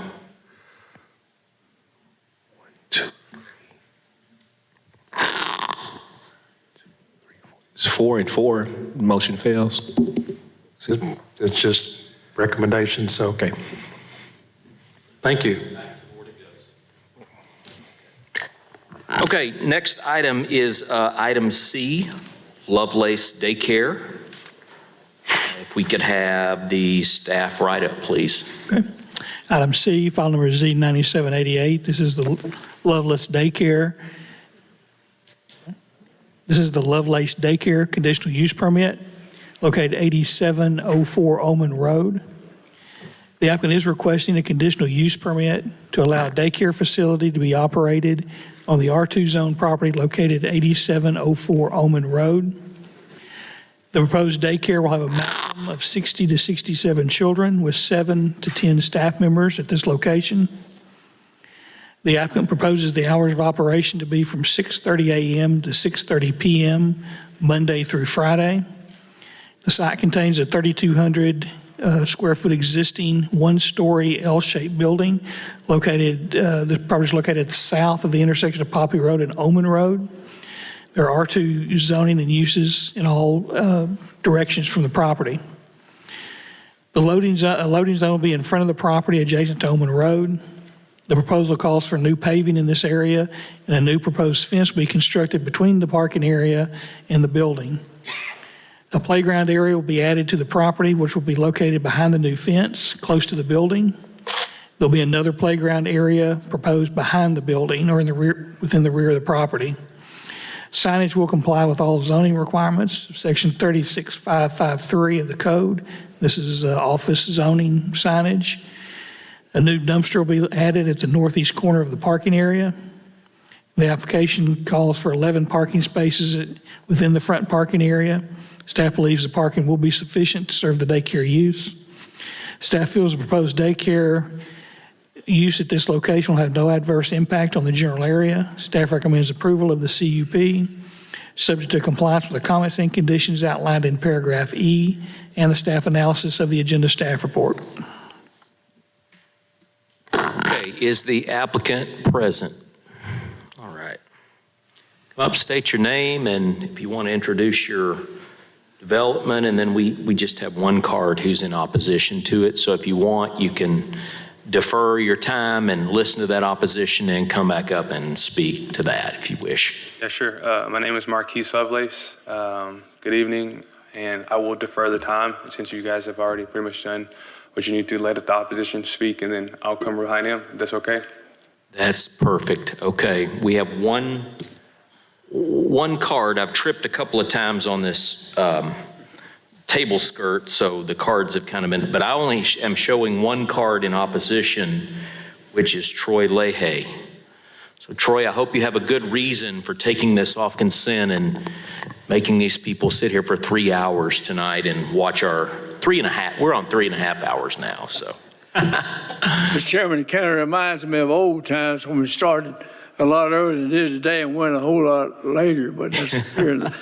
Anyway, thank you, Mr. Chairman. Ladies and gentlemen of the Little Rock Planning Commission and the planning staff, I'm Troy Leahy, a proud resident of Southwest Little Rock.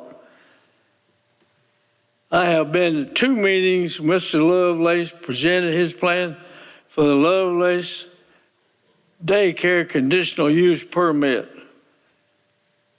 This property was originally known as the Roper Daycare. At one time, it was closed and remained vacant for a period of time. Mr. Lovelace did not have a site plan for this site. I had been sent a hand-marked copy of a survey from the city staff that the information about the surveyor had been blocked. No name of the surveyor's signatures were visible. The site plan did not show any landscaping around the building or buffer along the perimeter of the property. No walks are shown on the property. This property is bounded by R2 on 3 sides. There were no street trees shown along Oman Road. There was no square footage of the building, no square footage of office space, no square footage of storage space, no square footage of classroom space, no square footage for break room. Someone had penciled in some parking spaces. There was no size shown, no indication for handicap parking, no plans for driveway and traffic circulation shown. Is there a driveway to the rear of the building? The question is, how are they going to get us whatever they take in the back of the building with no driveway? We would love to see Mr. Lovelace do this project according to city ordinances. Something we in Southwest Little Rock could be proud of. Thank you for your time. Okay, thank you. Yes, would the applicant like to respond to any of those critiques? This is my first time being in front of the board and doing any kind of rezoning or anything of that nature. I was given a list of criteria and things to address by Mr. Torrance when it came to the things needed to get to this point of this property. And I addressed each one of those concerns and did every bit of due diligence. When it comes to the building itself, there won't be any big structural changes to the building on that exterior. Everything will be done interior. There was no need for me to display what interior things were being done, so I didn't address any of those. I still have the contact of who did the survey on the original survey plat. Everything is addressed as according, and if you guys needed any of that information, I can present that as well. Okay, thank you. Any questions for the applicant? If not, I would entertain a motion. Sure, Mr. Chair. I'd like to make a motion to approve item Z-9788, subject to compliance with the comments and conditions outlined in paragraph E in the staff analysis of the agenda staff report.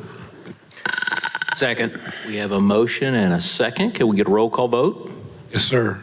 Vickers, Yes. Brown, Yes. Haynes, Yes. Latour, Yes. McDonald, Yes. Parsons, Yes. Thomas, is absent, Vogel, Yes. Hart. Yes. Motion passes unanimously. Okay, thank you. Thank you, guys. Can I say something?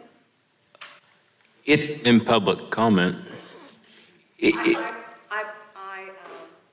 supported this daycare. I'd just like to speak. Well, are you Miss Smith? I'm sorry, I had a card here and I overlooked that. It was approved unanimously, so the best thing to do would be to just, if I were you, I would move on down the road. I'm going to move on down the road, but I like to say I'm Cloverdale neighborhood president, and I supported this daycare. Okay, thank you. We need the daycare in our neighborhood, and it's good to see something come in. And Yes, ma'am. this property has been vacant for a long time, so I'm very proud that you all voted on this to approve it because we need a change, and I appreciate you all approving it. Thank you very much. I'm sorry, I overlooked the card. I think I anticipated what was going to take place. I shouldn't have done that. Okay, I think the last item on our agenda is item number 1, Copper Run. So we'll have a staff reading on that.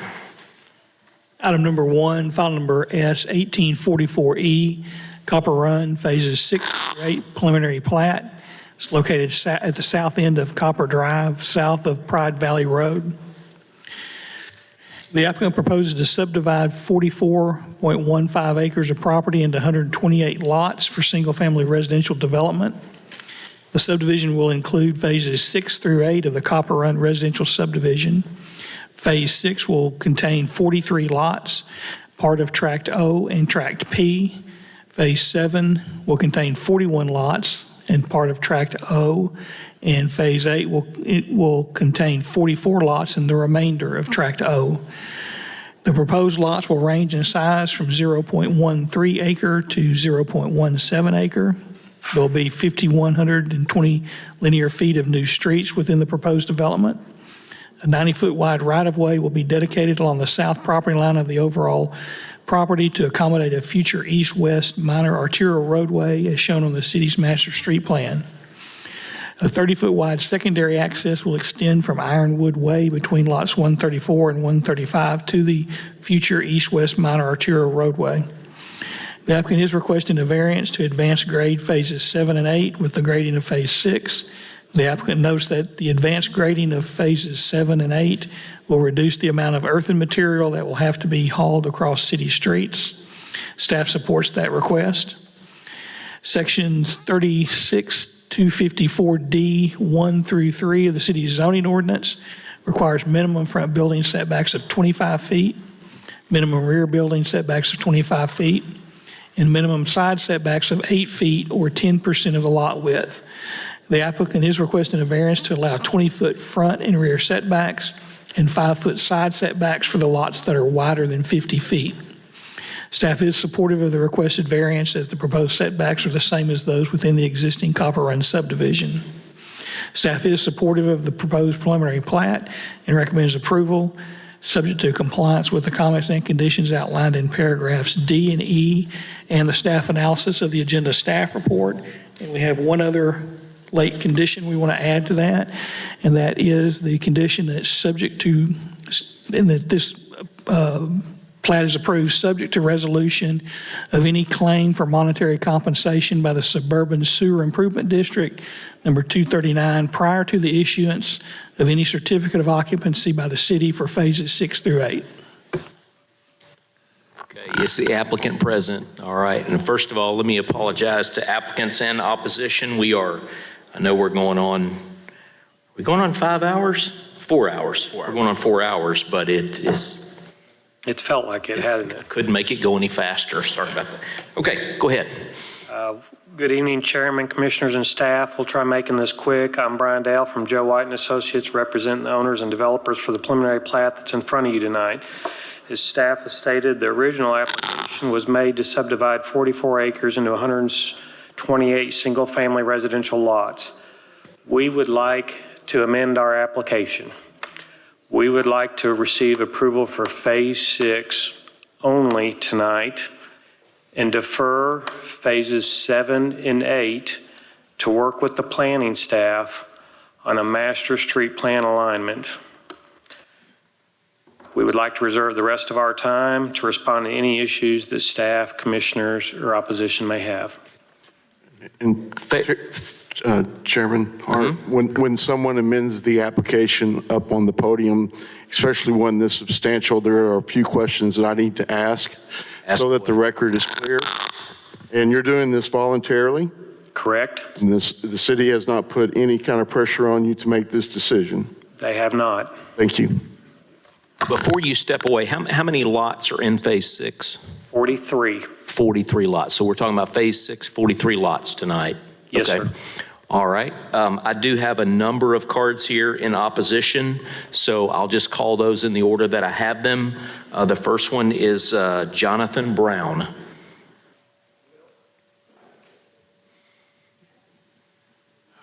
And I'll remind you guys that we have a total of 20 minutes for the opposition. There wasn't a section to say that you approve with certain conditions. So I just said no. I don't disapprove, but I've already talked to some people here, and I think we have a committed group that's trying to do the right thing. My property, thank you for letting me speak, but I live on 4 acres that are adjacent to Phase 7 and Phase 8. My wife was raised 2 blocks down on the street, went to Baker Elementary. Her grandmother lived 1 block away on 5 acres. She's passed, but her aunt lives there now. And we've lived in this property for approximately 17 years.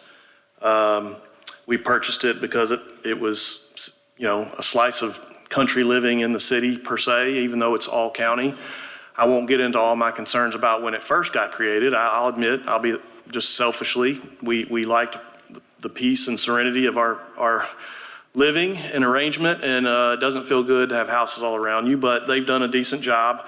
It didn't start out well because I had to basically agree to provide a sewer across my property. I'm the one that's given more than anybody to help make this happen. So they should, put a plaque on the street or something for my name, a brick or something. So all I really want to say now is I do have concerns overall about the development, not just in my street, but Canis, it's a disaster. Canis is an absolute disaster with all the developments going on with apartments and housing, and Pride Valley specifically is no less.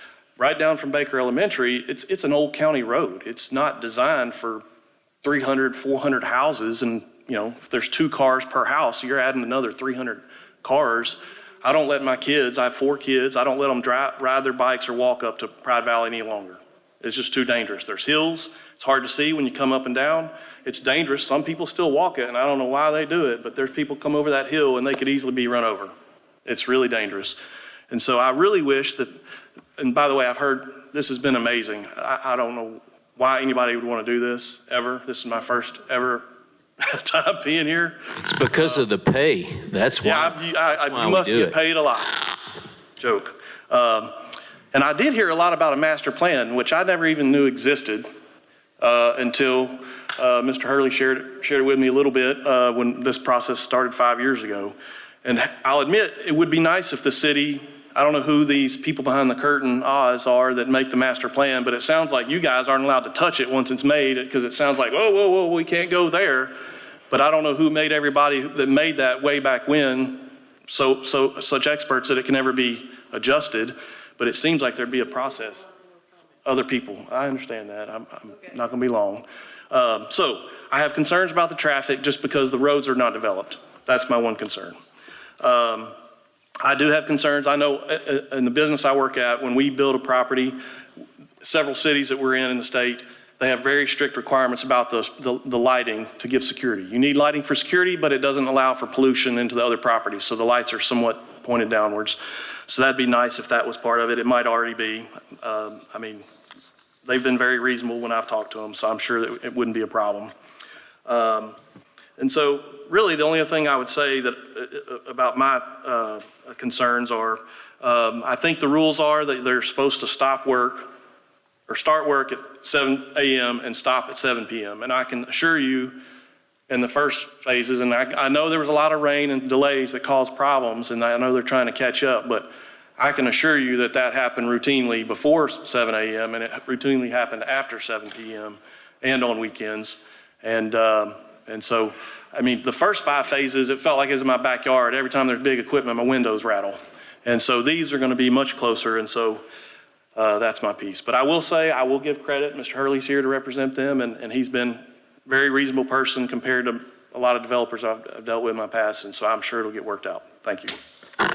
Cindy Arberding. Chairman, my name's Ross Phillips. I've got a card there. I'd like to go first. Okay. Thank you. All right. Cindy, is that okay with you? You were next in order. All right. Oh, yeah. I've heard so much about that Richardson law. I need some mental health with it.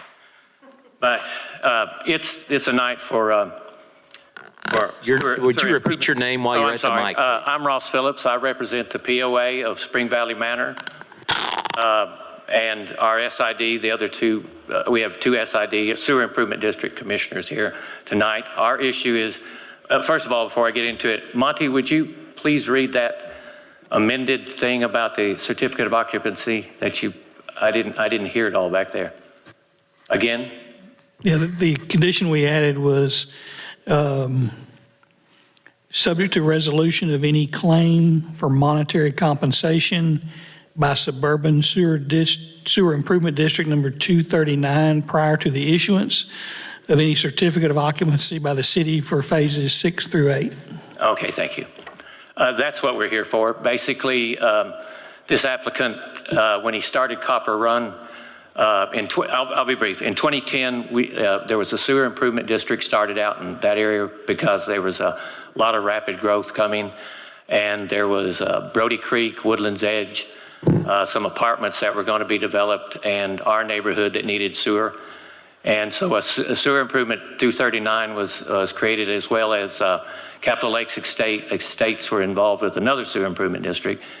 And in the documentation and everything that was done, it was declared that anybody that was going to tie into the future sewer would pay a tie-on fee. Now, our two other commissioners that are here can address this issue, but this applicant negotiated with the SID 239 for quite an extended period of time, and the debate was over how much he was going to pay to tie in. At some point, he decided he didn't need to do that and went to wastewater or water reclamation and somehow signed all the documents he needed and then tied in to the sewer line without paying any fees. Due to the pandemic, it took us several years to get to the courts. The court has rendered a decision and a judgment against this application on this particular project. So he has managed to, due to the pandemic and delays, he has managed to finish out the first 5 phases of this project. And now he's wanting to finish out the next 6, 7, and 8, I think 192 more homes while this is tied up in court. We do not know when the court date for this, he's appealed that decision. We do not know when this next court date will be next year, or if he'll even appeal that, if he loses that, and go on and on.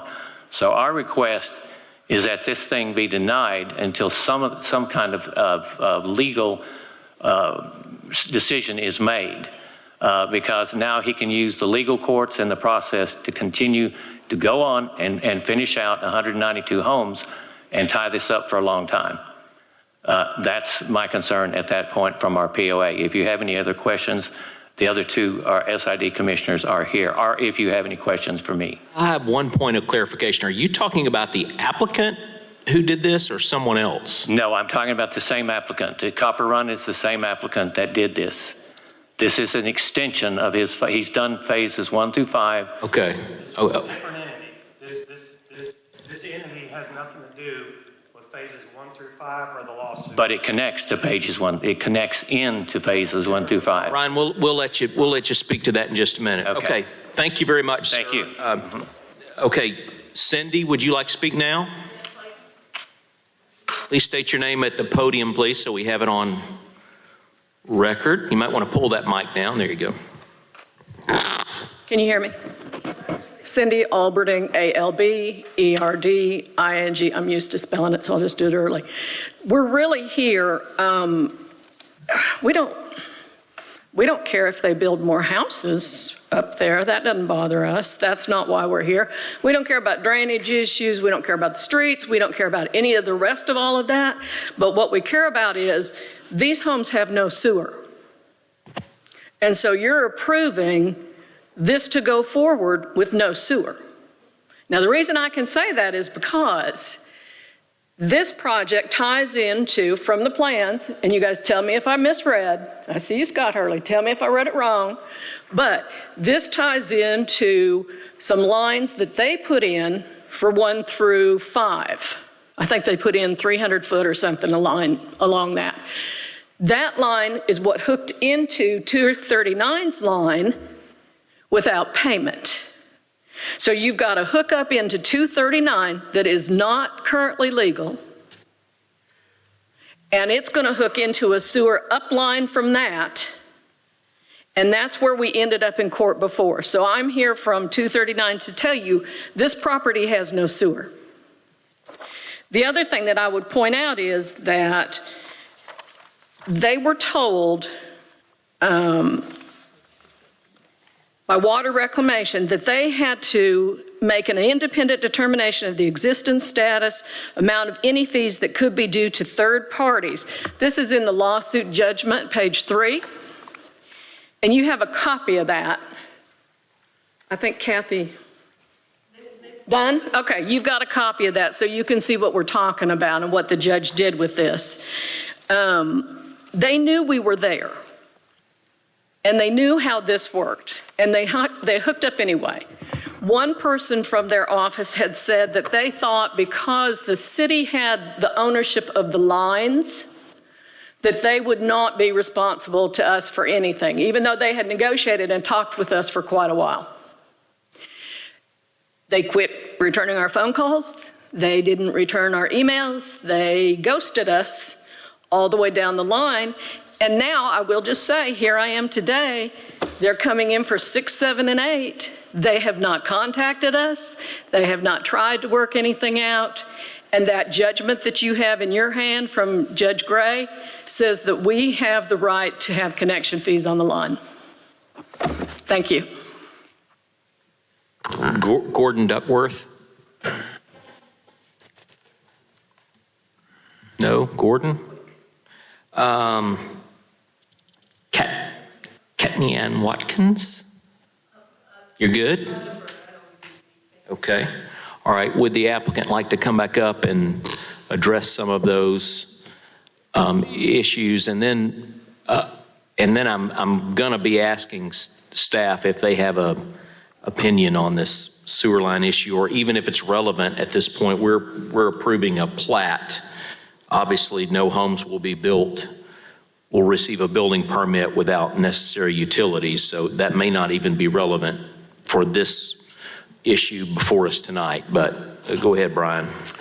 Mr. Brown expressed some concerns about hours of operation. We'll work with our contractor to limit those hours of operation. They're a little bit aggressive that they like to get in, get the work done, and shorten the construction time frame. But we will be in contact with Mr. Brown, and he's good to work with. We'll work with him.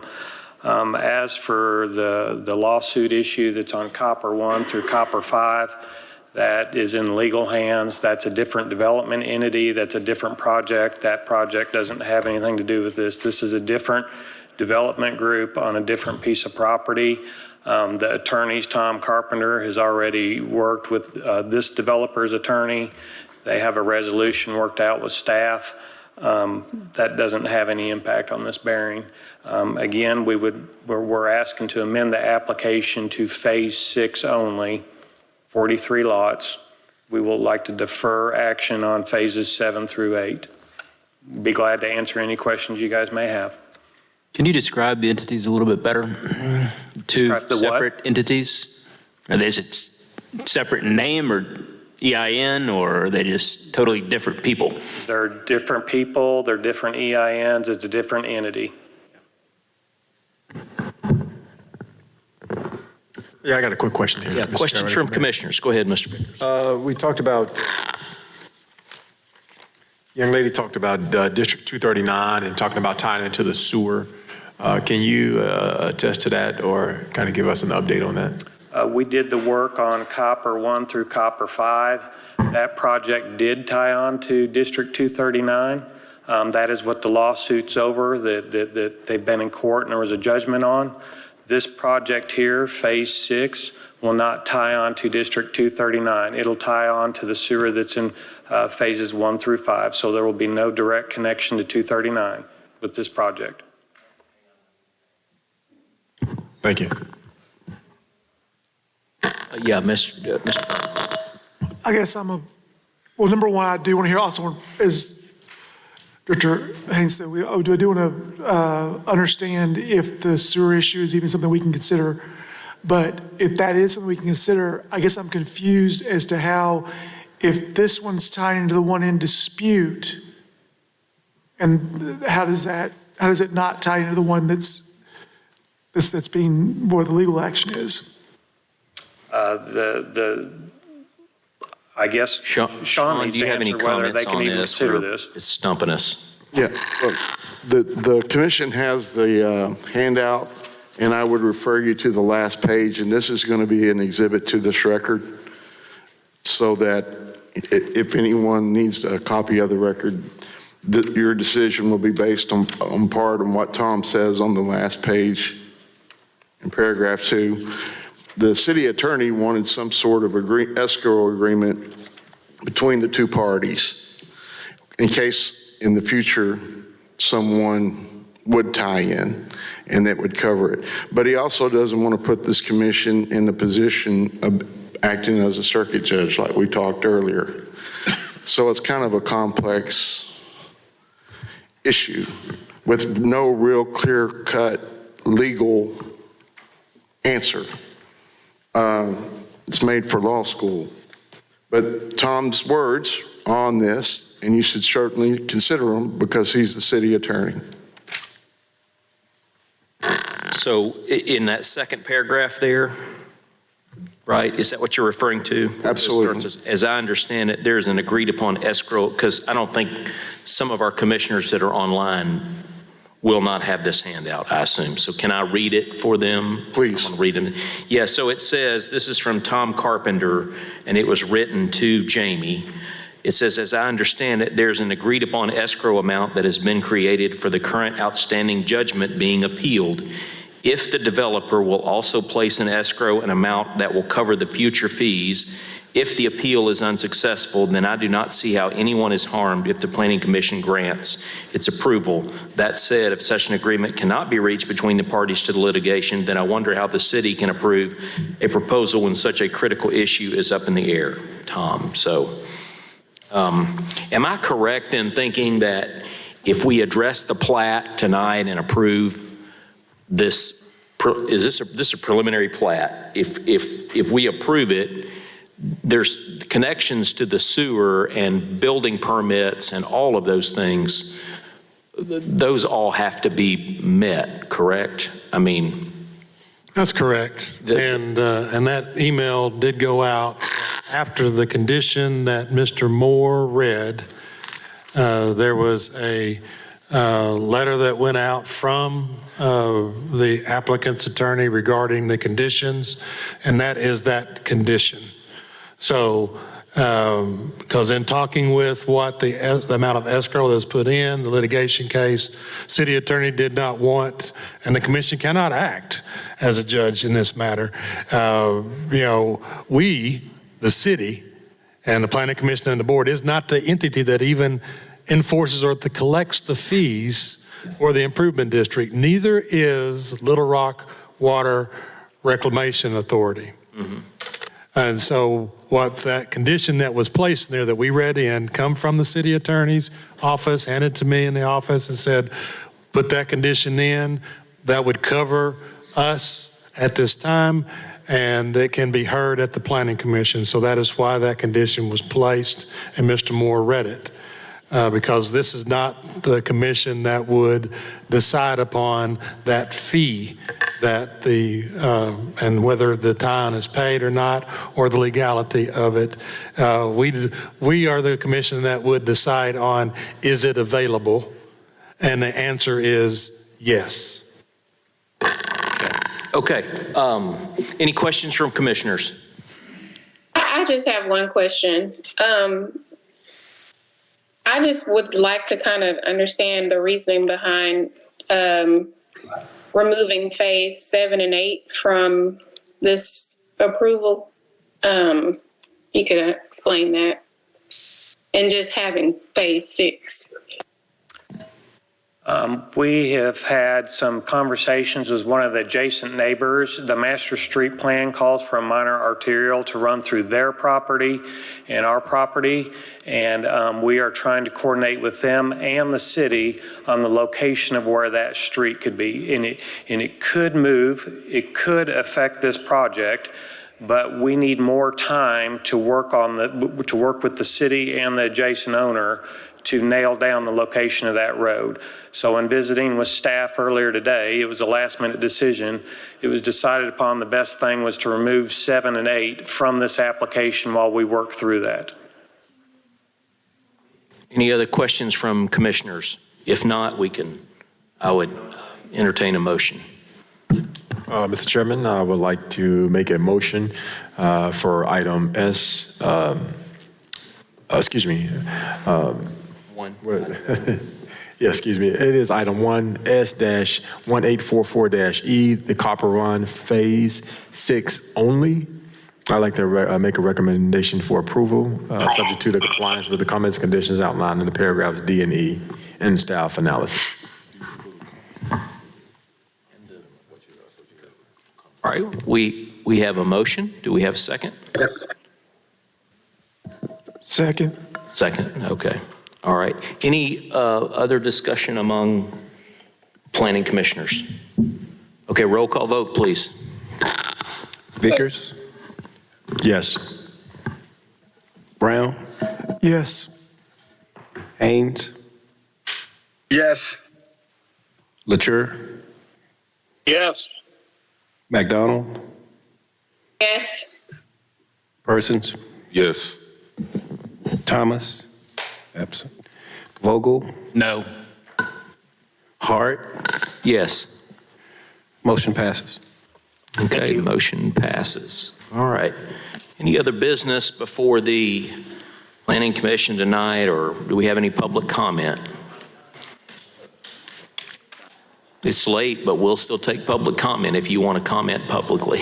Could I ask a question of staff real quickly? Sure. We have 11 commissioner spots. How many do we have filled right now? We have 10. You have 2 open positions currently. Two open? I guess I'd like to go up before the podium then. Okay.